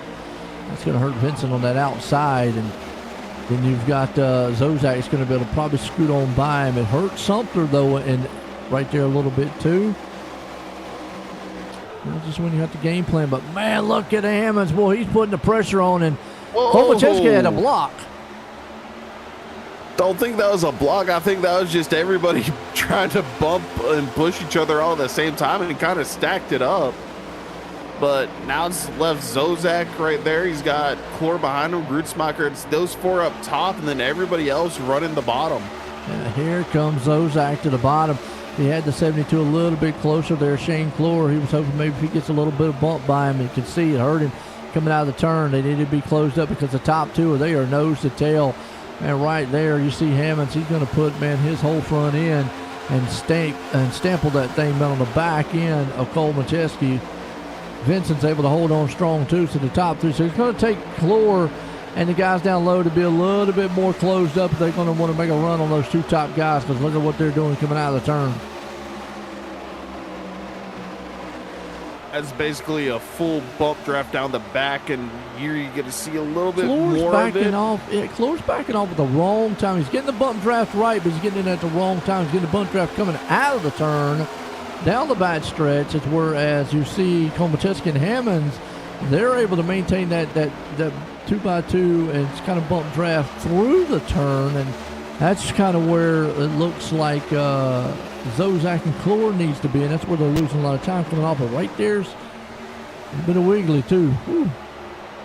And that top line, they're also all right there. As soon as someone gets a bump, they get a bump from whoever's behind them to allow them to go get another one. Yeah, now that's there. kind of messed up. Hammond's got a lot.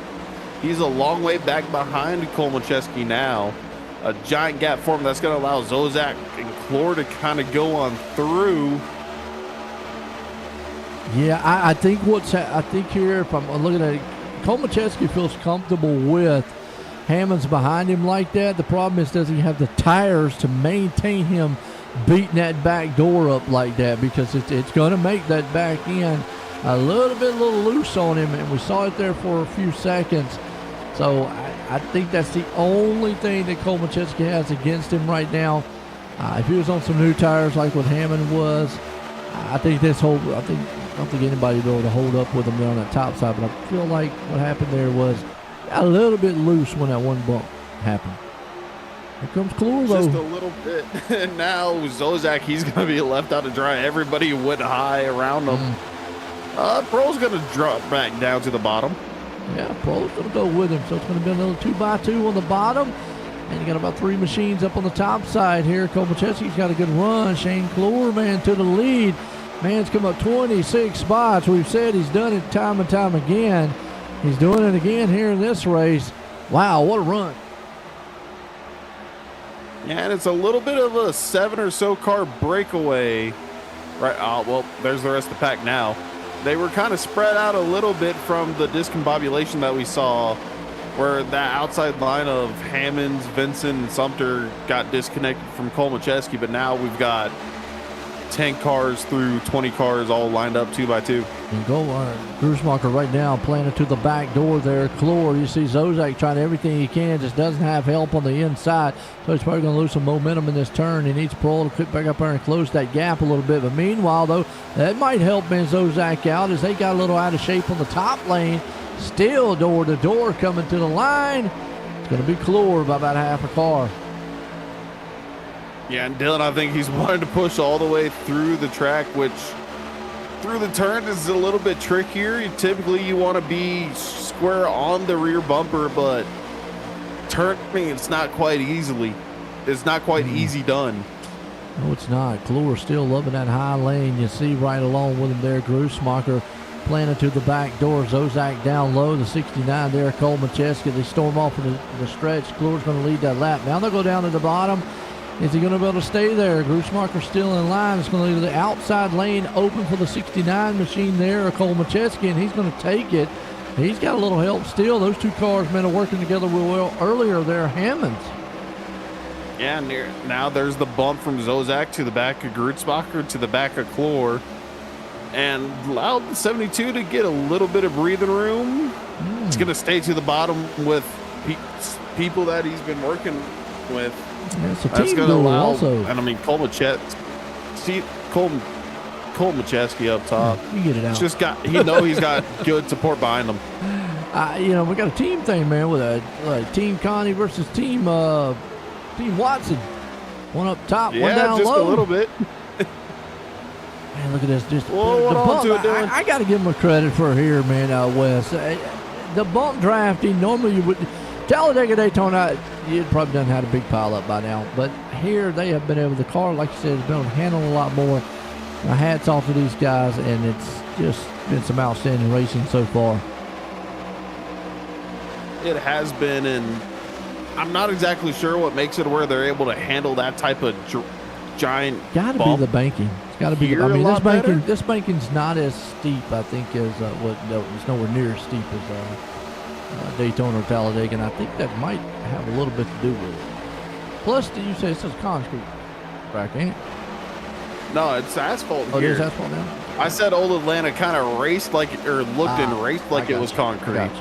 But no, it's always been asphalt as far as I gotta know. put it. I got to put it then on the banking here at these tracks. It's not nowhere near as steep as what a Talladega Daytona is.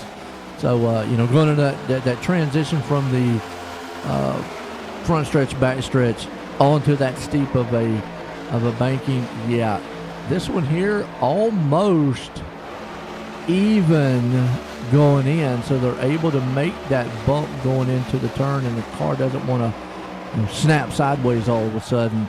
Here a little more straight. You can kind of see how smooth that transition is between the front and the turn at this, as opposed to obviously Talladega Daytona. It's a steep incline at those tracks.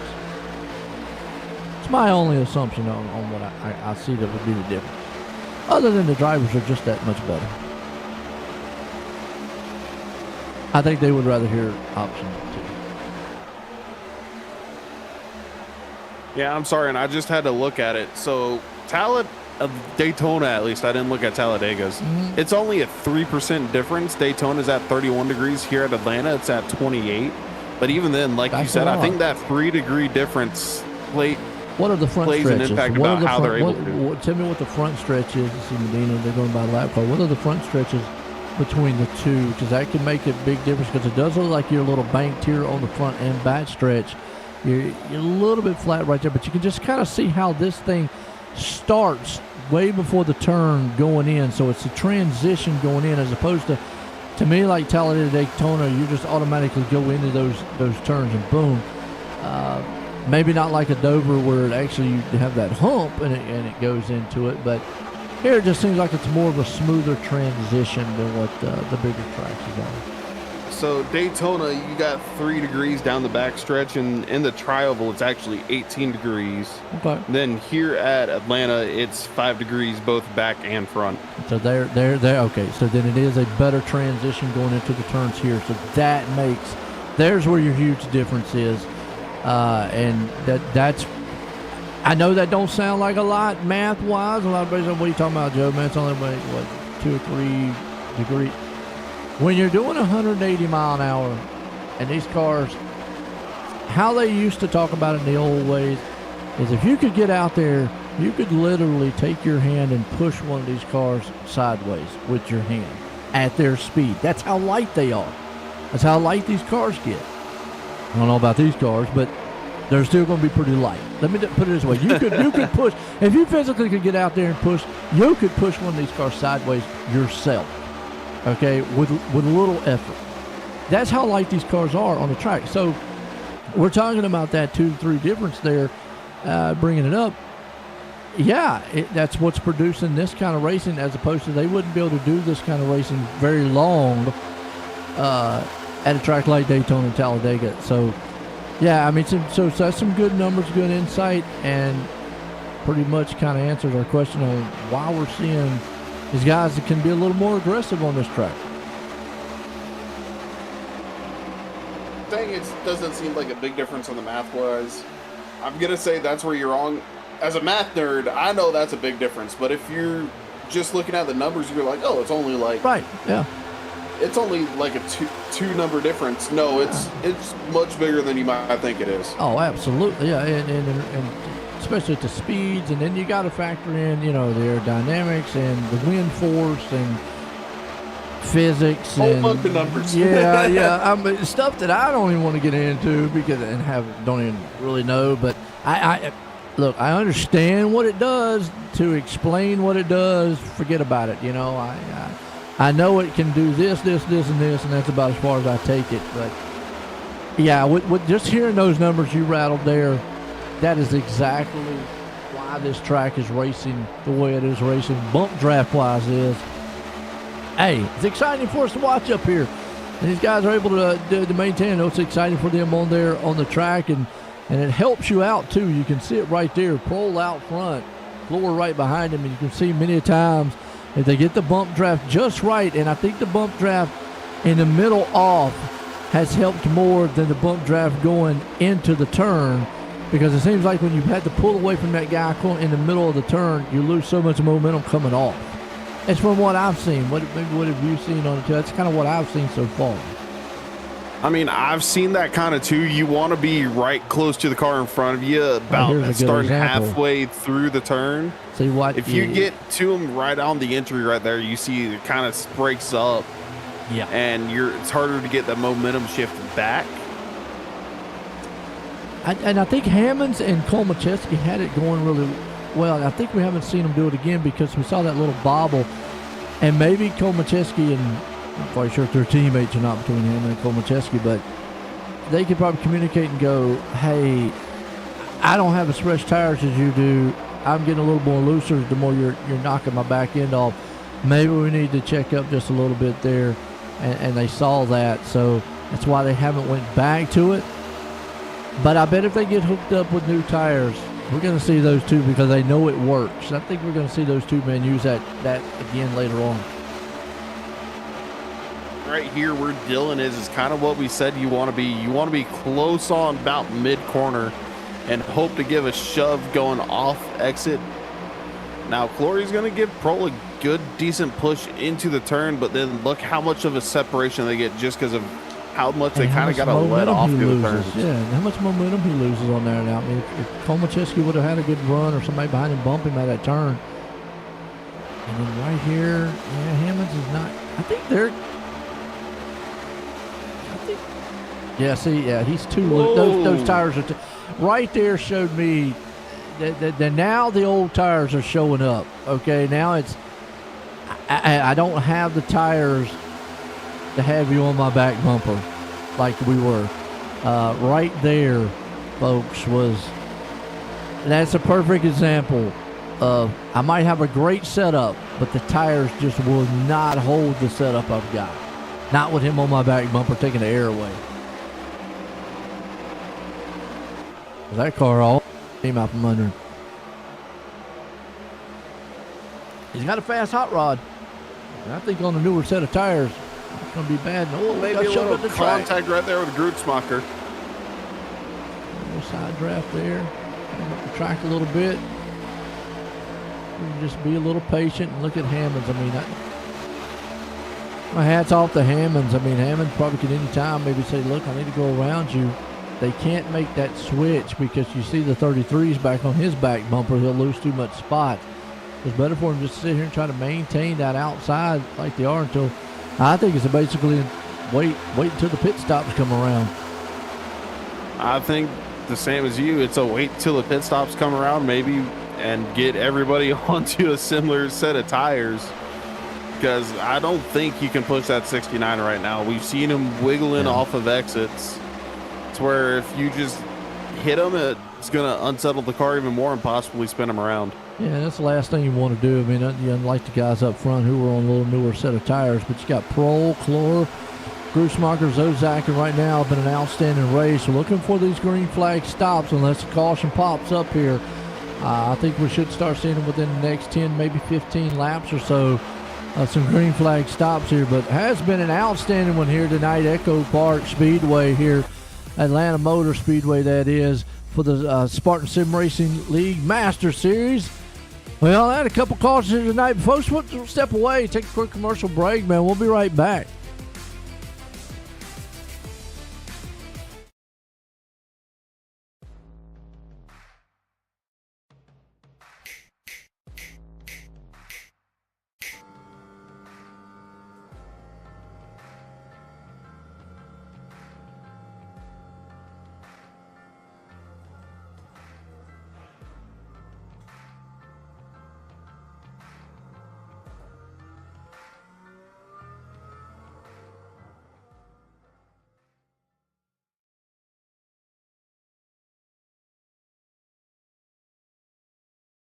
And then if you want to, just a little bit about how the foundation helped you. You know, I was in a pretty serious deal, as most people know about. It's a pretty tough deal, very traumatic for my family. A lot of stuff that we went through that people would never understand. Without the assistance from the Steve King Foundation and several other donors as well, we could have come out of that thing in financial ruin. But it just takes a lot out of your family just to go through rehabilitation, all the medical bills. There's so many hidden expenses and stuff that you would never know about until you actually get involved in something like that. And even if you help somebody out with 500 or 1,000 or 100, whatever it is, it means a ton to the person, just to be able to live and to get through these things. It takes an ungodly amount of money, time, effort, patience, with the families, the doctors, to be able to get through a traumatic experience. And, with the Steve King Foundation, that makes everything a lot better. Hi, I'm Blaine Smith, the Executive Director of Team Red, White, and Blue, and I wanted to take a minute just to welcome you on board and let you know that we're proud to have you as a new member of our team. This short video is a way for us to give you an idea of what you can expect from your experience at Team Red, White, and Blue, and also what we expect from you in return. Something that's really, really important to the fabric of our organization is our Eagle ethos. It's just 6 words, but they mean a lot to us, and they guide us in all we do.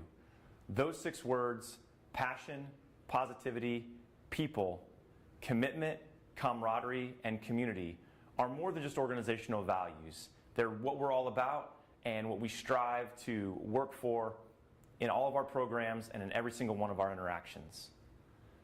The next thing I want you to know is that we are an inclusive organization by design. We're open to veterans of all eras, of all ages, branches of service, combat experience, as well as active duty service members, their families, their friends, and just supportive members of the community that come out and take part in our mission. Every single person is important to what we do. All are welcome, and we look forward to seeing you all out there.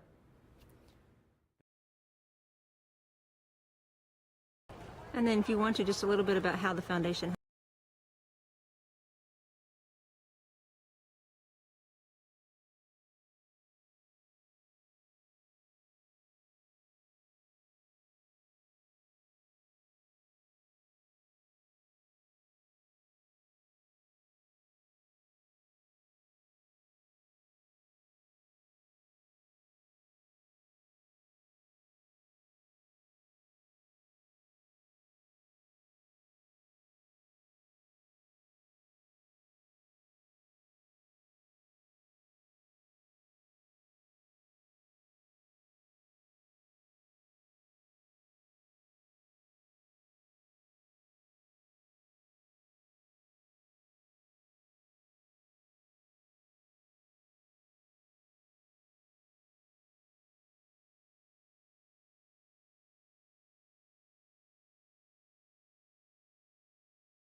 We're back here, folks, and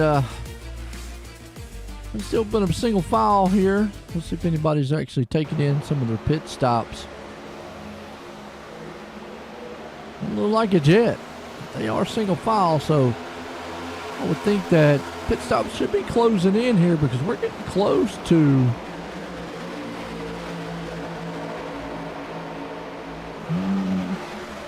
25 mark. Yeah, we're getting close to them. I know I just heard a couple of the drivers, they're talking about how many laps of fuel left they got. So I'd say they're actually a lot closer than we might think. Yeah, I think you'll pretty much bring down that. Now, you do have Prohl back here pitted at lap 122. He's pushing this second pack here. I still don't know if they can make it all the way or not. That pack that restarted around 122, they might be good. The only one in that I'd say definitely is not is Vincent. Yeah.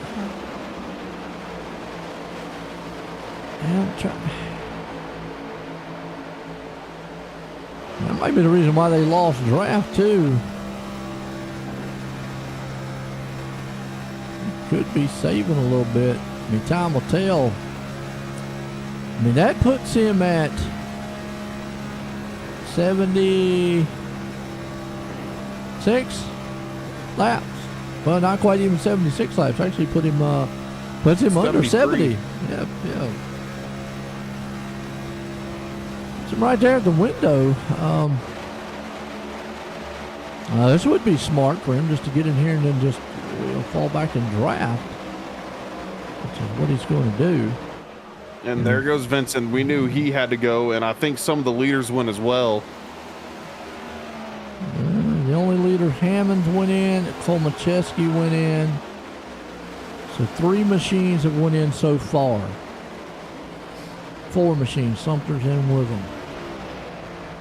Kolmacheski, who and Hammonds, but Kolmacheski in particular, who went to 101, definitely is going to be wanting these 4 tires and fuel, and I won't be surprised to see the tandem style draft that they were doing earlier come into play here to get back up to speed.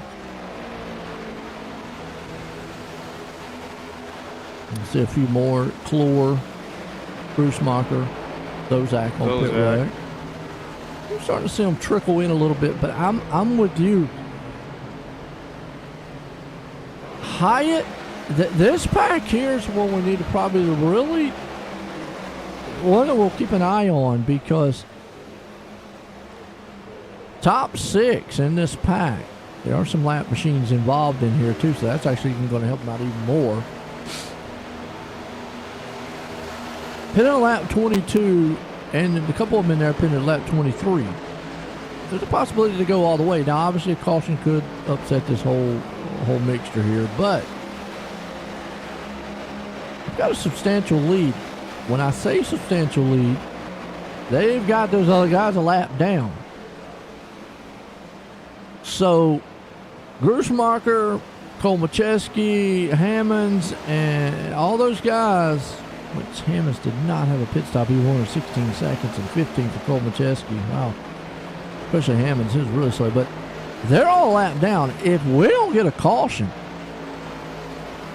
and these guys can't make it all the way, if I would, well, on a limb here, Wes, if I'm Prohl or Carr or any of these guys and I'm 2 laps shy,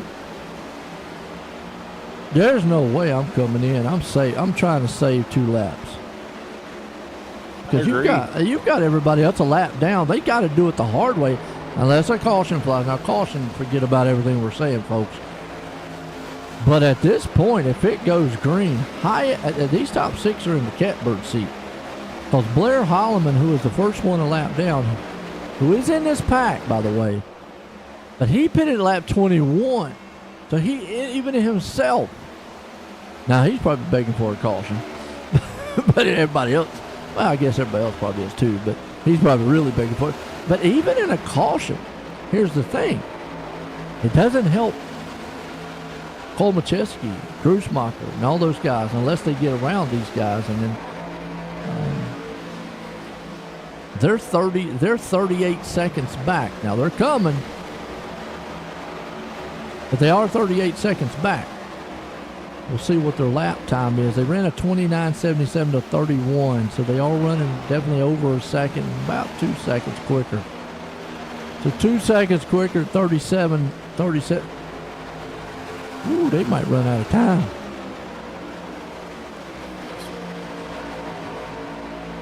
The math don't math. The math don't math. I'm with you there. I mean, they might be able to get on the lead lap, catch that pack and get on the lead lap, but they're definitely not coming back around the track. They need a caution.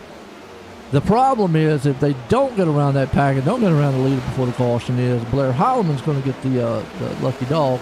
They're going to have to do and this is where this tricky little wave around comes in, because guess who can mess that up?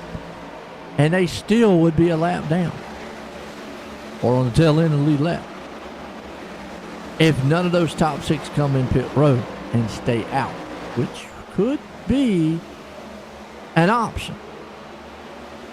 I don't know, some of the scenarios. They're already on the border, so if they get a caution where they can save to where they know they can make it to at least a regular finish, I don't think I would see them pit. Yeah.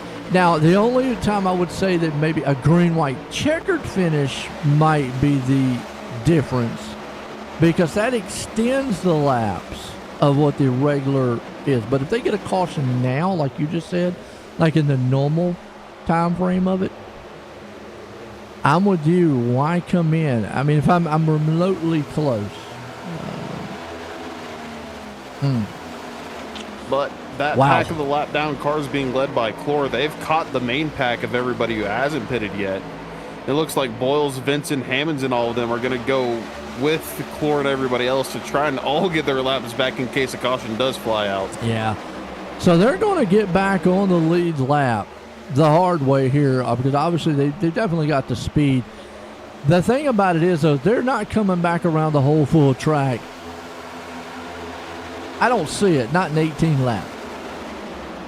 No way it's going to be done in 18 laps unless everybody up here is massively fuel saving.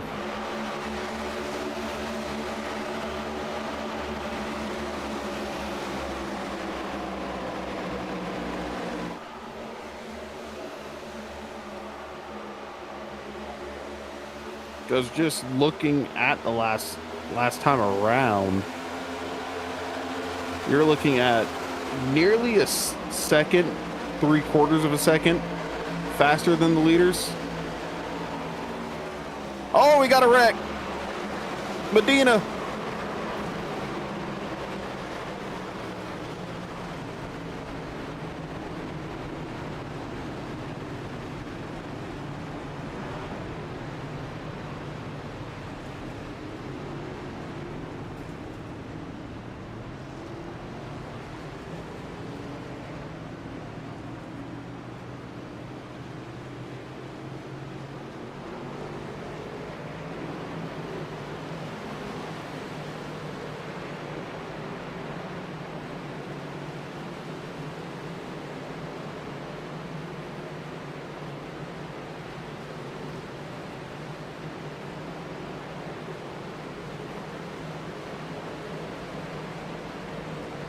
Trying to figure out who gets the lucky dog.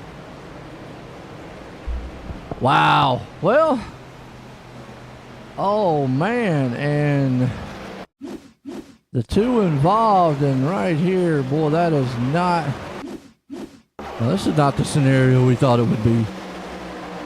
What's a replay No, it here? wasn't. Wow. You see Clore going to get his lap back, and he does.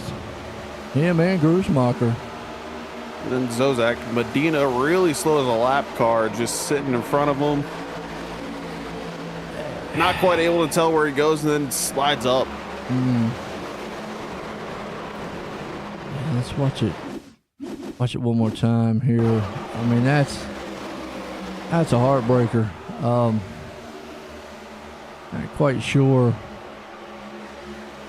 Medina was low.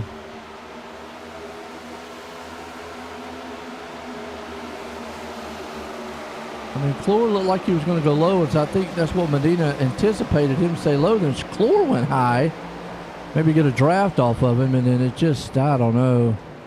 Wow.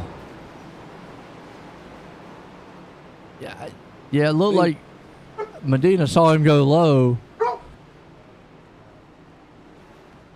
And then it looks like Clore was going to get a little draft on him, and it was just a little bit too late. Just the closing rate was just too much. But man, well, this one definitely mixes a few things up here.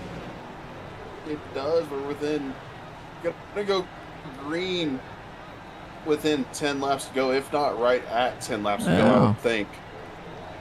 And every Prohl and that whole main group that Clore and everybody was about to start passing, they all came in for sure.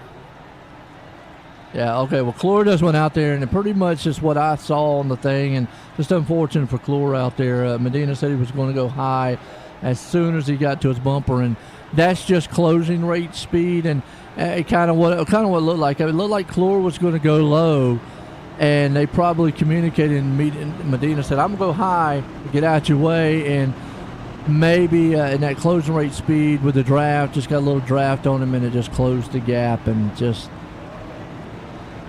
an unfortunate timing.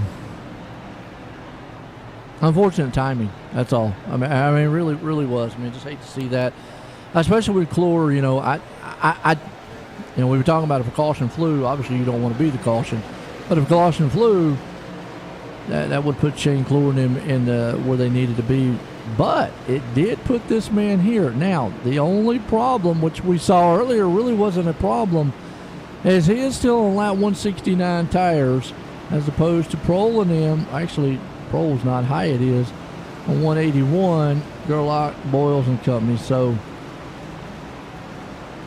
go time. Yeah, I'm too Clore. It would have been a close finish. I think you might have would have ran out of time getting to him, but then again, y'all were closing very fast. It would have been definitely interesting. It would have been interesting. Yeah, the math was like, it was close. Just an unfortunate night for you there. Unfortunate circumstances, but nonetheless, let's see if Gruschmacher could pull this thing off. He's been up and down, man, most of the night, but he's been there.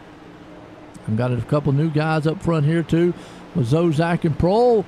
Pace trucks in, going set to go, green flag, but the old saying, cautions breeds cautions, and now you're at the point of the race where it's go time. You see Gruschmacher. Don't want to get too far out there, though. Oh, and Zozak spun the tires a lot right there, going to check up the outside line. Yeah, he did. And Gruschmacher is miles ahead of everybody else. Yeah, that's a good thing and a bad thing on a plate track race. Because look at Boyles. What he's going to do is he's going to shoot that 80 like it's nothing. Now, do they go to the outside? And the 80 does. Boyles doesn't. Wow. I expected Boyles to go with Prohl, and they would have easily. He would have. Now, that might be a mistake on Boyles' part. I mean, I'm not saying right now it is, but it could be, because we saw how hard it was earlier to get around guys with older tires. I think that was Boyle's shot to get going. Well, now he goes. Now he's got some help from the 8. Now you don't go to that inside. You stay. Now they got him.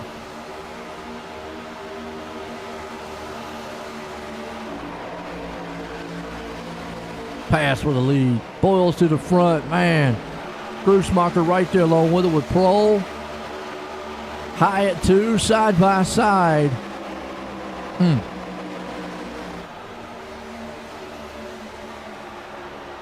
And Boyles, he's sitting here trying to control both the lanes, which we said is probably easy here on Atlanta with how narrow the track is. Yeah. Gruschmacher, great run through 3 and 4. right to the rear of the 23. He's going to push him all the way down this front stretch. This might be what Grussmacher needs, to sit right here with those older tires, ride on the back bumper of Boyles, and into last laps, try to maybe shoot to the outside, because I've always said on plate track racing, you don't have to pass the guy, just got to get your nose in front of him. Very easy to do on this track. Meanwhile, you got Hyatt right there along with him. Greg Carr. It's go time at this point. Run what you brung. There's no holding back. Cole Macheski still hanging on there in the 8th place spot, along with Zozak and company. But those front 4, 5, and they're nose to tail, and they are pushing.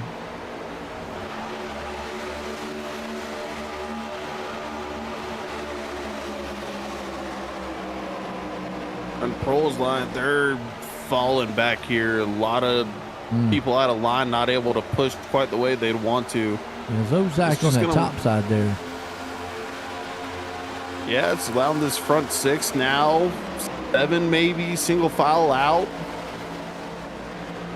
Now, I will say, Grussmacher, I think, is going to need some help to get around him. And it's all going to come down, I think, to Hyatt. Hyatt's probably that wild card, unless, obviously, Boyles makes a slip in front, and, then he's able to get around him. But pure on speed, I think he's going to need Hyatt to get up there and help a little bit. Now, they look to be... Let's see what we got up front. Grussmacher and the Team Conti, and Flashpoint right there along with him, so I'm not kind of sure what team that is, but Flashpoint Racing. I don't know. Never mind. Caution out. Yep. Sumter around. Let's see what happened to Sumter. Oh, hard to ball. Wow. Go back a little further on. See, again, another contact between the two here. Sumter got a bump draft there.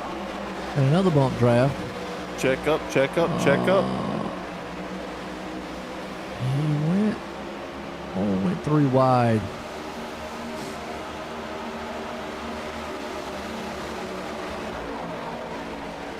Kind of drifted a little bit and then just hard in the wall. I don't know. 3 wide and narrow. But tore it up. Wow. Okay.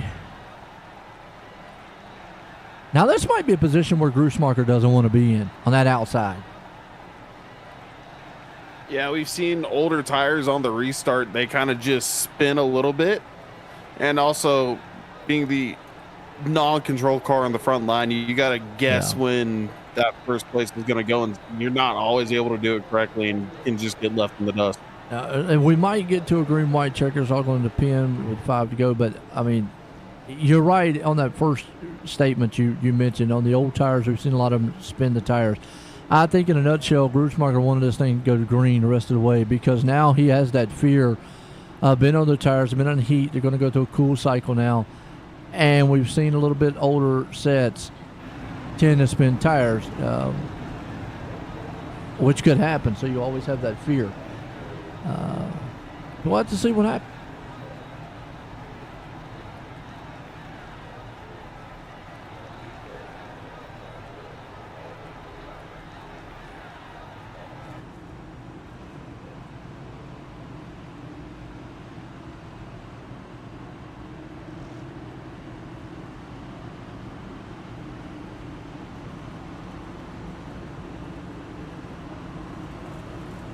Well, right now, Boyles is out front, and I think he's the one sitting really good. Now, it's all going to depend on him. We talked about Hyatt there too, Wes.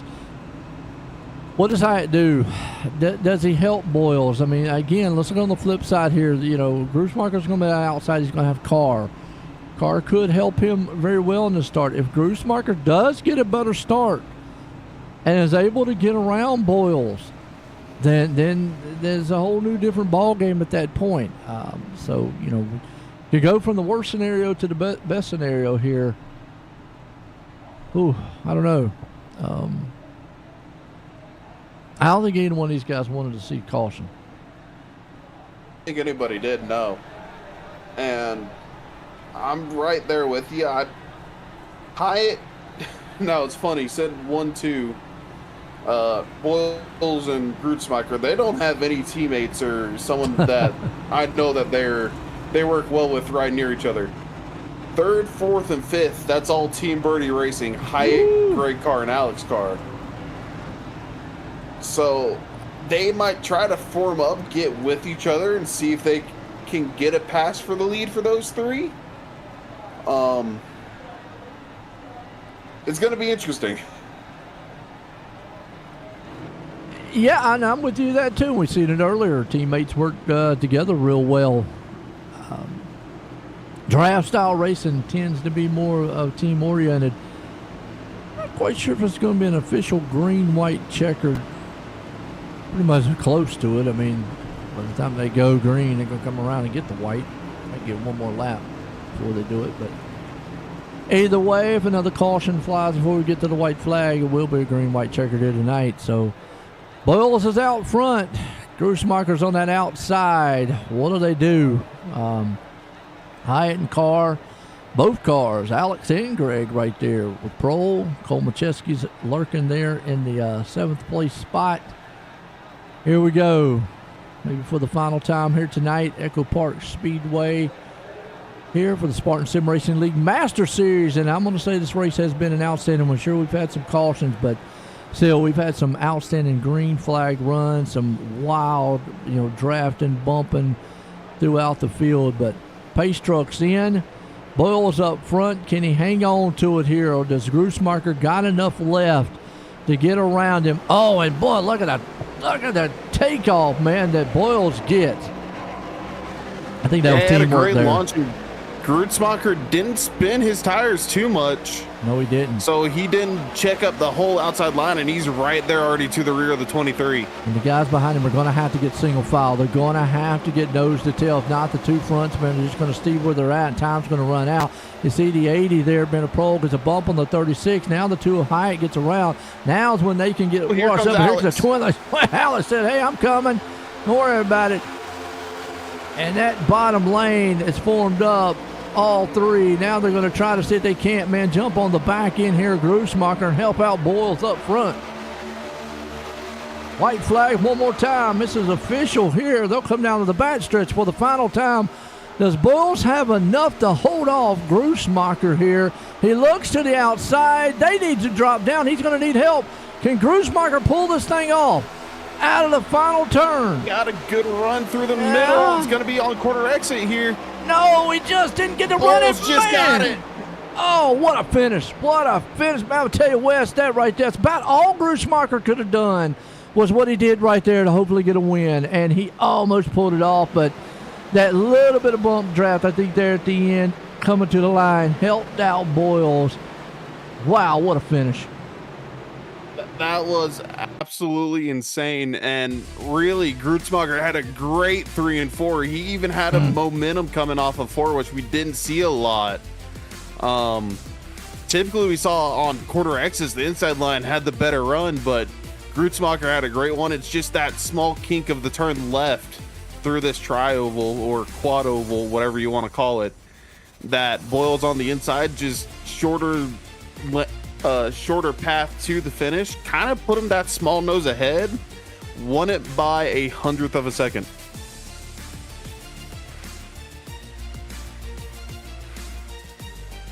Yeah, that's plate racing in a nutshell. Outstanding coming to the line there, man. That was heart pounding. Let's bring up Greg Carr and let's get a word with him. All right, I like that. Greg, it's Wesley Joe in the booth. You got a copy? Yep, I got you. Well, man, what a finish from you. We were talking about it not all the way through it, but for a good amount of it was the type of runs you'd get on corner exits. It seems like the bottom lane was more dominant, to where on corner exit they were able to get a little bit eked out there. Did you see the difference on exit between high and low side? At times it was a very momentum based track, and it's sort of a guess just to see which line's going. It's tough, but at times I saw the top coming. But I think you're right. Most of this race, the bottom was pretty dominant tonight. Not unless you really got some good cars up on the top. It was tough to get momentum up there. Well, you talk about having good cars to get that momentum. That final restart, you and Hall of Team Barty, you started 3rd, 4th, and 5th, and were able to get up into a line. And we thought as soon as y'all were lined up, you were going to take it to the outside of Grootsmacher and Boyles, try to get and run past them and leave no one behind them for help. Was that planned there for that restart, or were you going to wait until the entry to 3 and maybe the exit of 4? Nah, you got it, man. We was really excited, and the plan was for me, Josh, and Alex to go on the outside on the back stretch, and Josh went up to make a move. I went behind him, and somebody, I don't know if it was Justin or Dylan, blocked Josh off, so which they should have done, and so that just sort of ruined the plan for Team Birdie, and then it was the rest of it was just get what you could get from all of us. But yeah, it was a good job by them today for blocking us out over there at the end.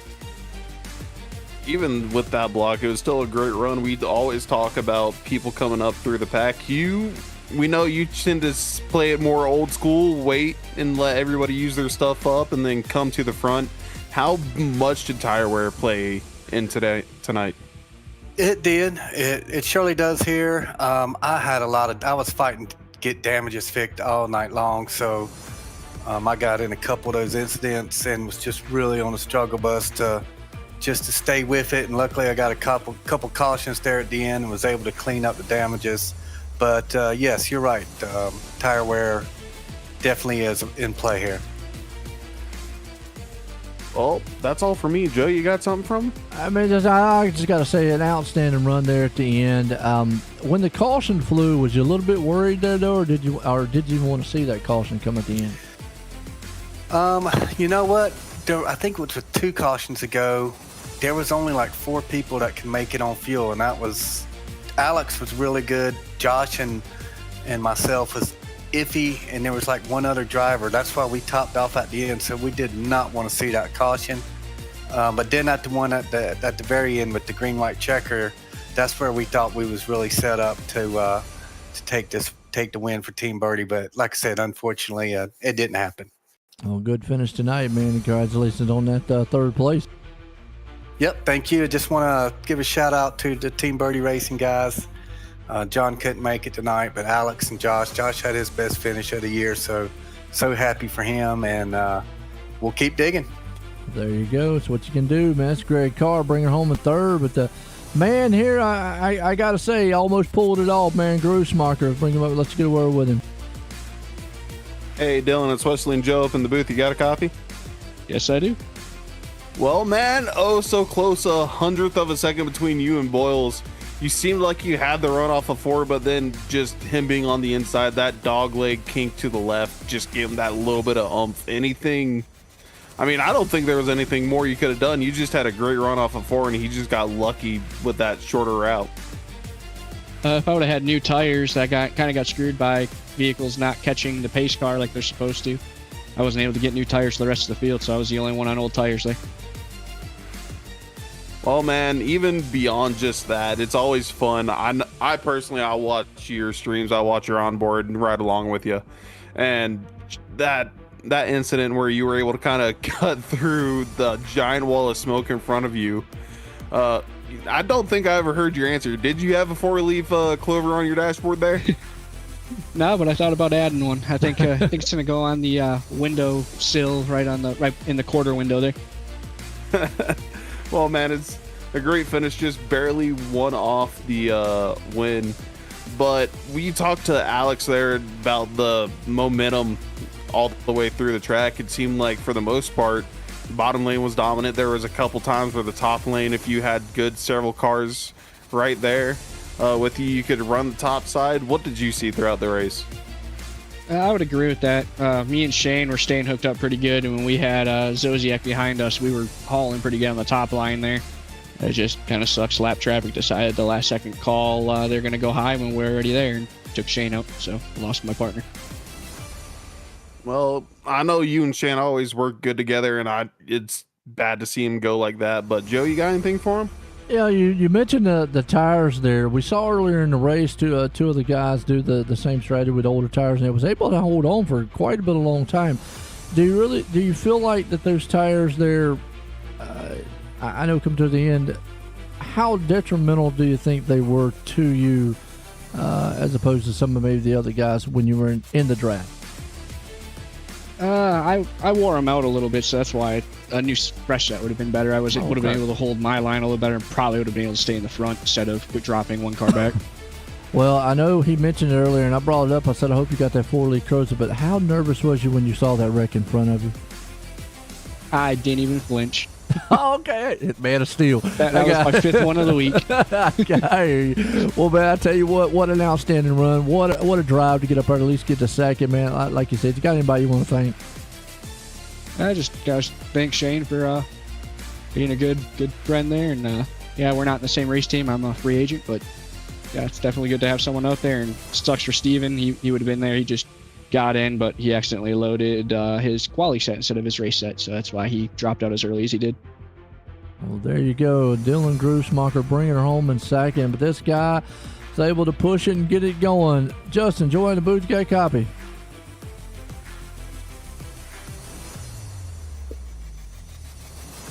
We saw it light up.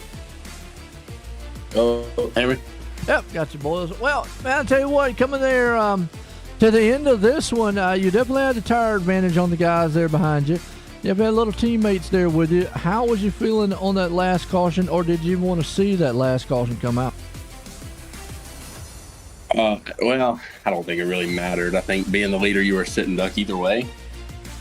Probably would have been better off if it didn't come out because Dylan was behind me. I know he was on older tires. So I think as the longer we went green, the better advantage I would have had over him. But also my car was building tight, so I don't really know. But green or not green, I didn't think being in the lead I didn't think I was gonna be able to hold it. So coming around, he got around you going there coming down on the back stretch, but coming into that final turns and off turn 4 coming through the trioval, you was able to eke him out there. Was it, I know Wes brought up the fact of you took the shorter distance rounds, or was it maybe a little bit of help from the draft from the back there to get you going? Because I know you just mentioned your car getting tight, but you were able to hold it down there on that bottom side coming through those turns. Yeah, I slid up. I knew he was going to go up there. What I was hoping would happen is going down the back is I could bait him into maybe thinking he would cross me over and I'd just be able to stack him up. But he got up to my outside, so I just kind of faded up to try to keep his quarter panel and pull him back a little bit.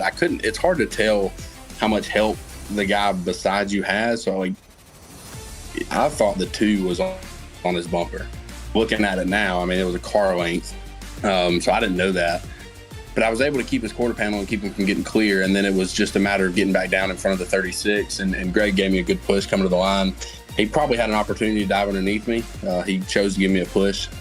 So that made the difference. I don't know. If I don't get that push, I might not get back by him. So, but that was the difference, was getting that push, really. Making sure the 38 didn't get clear and then getting the push. Well, some draft racing. Awesome run here tonight. You got the win, man. Wes, you got anything for him? I mean, really nothing much. It was just a fun, interesting, fun race all around. We were talking about early on, I know I at least was curious about how pit stops were going to work, with how it being kind of a super speedway, if we were going to see kind of like the pack pitting or a small trickle 1x1 going in. And saw the pack pit. How much of it was planned if it went green? Like, I heard there was maybe 70 to 75 laps of fuel in each car for a run. And then was it just based on who all you knew teammate wise, or if there was like a whole talk between a lot of the drivers for those? Well, so I think here you want to go with a smaller group. It's not quite the same as Talladega and Daytona, where if you can get you can more easily get 7 or 8 cars clean onto pit road at those tracks. Here, 2 or 3 is probably what you want, because it's such a small track that you're going to find another group of 3 to get with. But look, I'm the wrong one to ask about pit stops. I busted my ass twice last week trying to get on pit road, and then tonight I did it again, but I took out Zodiac. Luckily, he didn't have any damage. So don't ask me about pit stops on super speedways. I'm not the one to answer that. And I'm thrilled to not have to do that again for a little while, because I don't know why, but I have not been able to get on pit road clean. But yeah, I don't know. And so on that last run before the caution came out, when the lap car got ran over, that group that stayed out, we were going to make it to the end. I would have been very interested to see how that played out, because I think me and Hammonds were the best on fuel. But so we were going to make it to the end on that one. But obviously it didn't work out that way. Well, worked out or not, it was still a great performance by you. And coming home with the win, a 100th of a second, about half of your hood in front is all it took for you. Yeah, it was good, man. I'm glad we got it. I had to watch the 23 car choke away a lead on the green white checkered earlier today, so that sucked. I had to make up for that tonight. I'm glad I did. And just thrilled to get a win, man. It's hard to win these things. These dudes are good. I'm like the 17th highest I rating in here. These SOFs are around 3,000. Like, these dudes are good, man, and it's hard to win. And so anytime you can get one, man, I'm thrilled to get it. Well, I'm definitely happy for you. 23 choking away the win earlier today, a little bit possibly, but yeah. Before we let you go, any shout outs you want to give, friends, family, sponsors?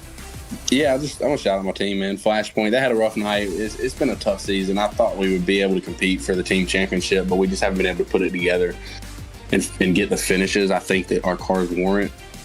I'm glad to have 2 wins for our team. We've got a lot of talent. Tim, Dakota, Chad, those dudes are awesome. They bring speed every week, and it just hasn't worked out for them. But they keep showing up. We keep bringing fast cars, and they'll get some wins. I think you'll see those guys up front by the end of this thing. I want to shout out Dave for running an awesome league, man. I'm a big fan of Dave. I know you guys have gotten to know him, but he's fantastic, man. What he's doing with Spartan Sim Racing is awesome. And shout out my dad, man. I hope you were watching that one. I know he tunes in, so I hope you saw that one, Dad. Glad we got one. Oh, wait, that does bring up something. You are the 23 car. Matter of fact, yes, he did mention something earlier in the race. He said the gas pedal's on the right, by the way, when you were running in the back. Yeah, I found it, Pops. I found it. Okay, as soon as you said that kind of triggered in my mind. But again, congratulations on that win, Justin. Thanks, guys. Here we go. Well, let's look at the unofficial results order. Always good for the family members out there, man, to be watching. But Justin Boyle's in a thriller, pulling it off here tonight. Grussmacher coming home there in second. Carr bringing her home in third. We got the Hyatt pushing it off in the 4th place spot. Kyle Gerlach up there in the 5th. We got the Thomas Kovalchewski finishing out in 6th. Drew Prohl there in the 7th. Alex Carr back in 8th. Alex Hammonds there in the 9th. Chris Benson rounds the top 10. You kind of look through the rest of it here. Some guys had some really, really good thriller nights.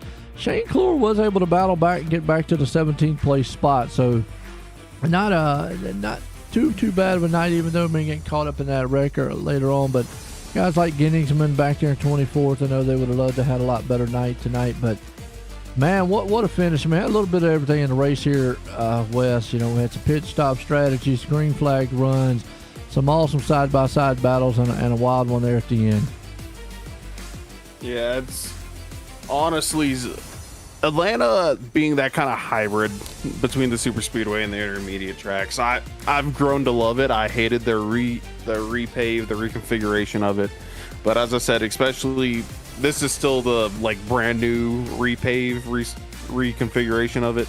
But and then nowadays I've grown to like this Atlanta a little bit, just because of how interesting it can make the races, with whether it's that giant pack all on top of each other, or these cars getting these massive runs and just darting into corners low or high. I've grown to love it and gave us a very good show tonight. Absolutely, folks. I hope you enjoyed it. We're going to leave here tonight, Echo Park, man, Atlanta Motor Speedway, for the Spartan Sim Racing League Master Series, and that man there, Justin Boyles, coming from the back to the front in the thriller to win it here tonight. For myself and everyone, have a good night.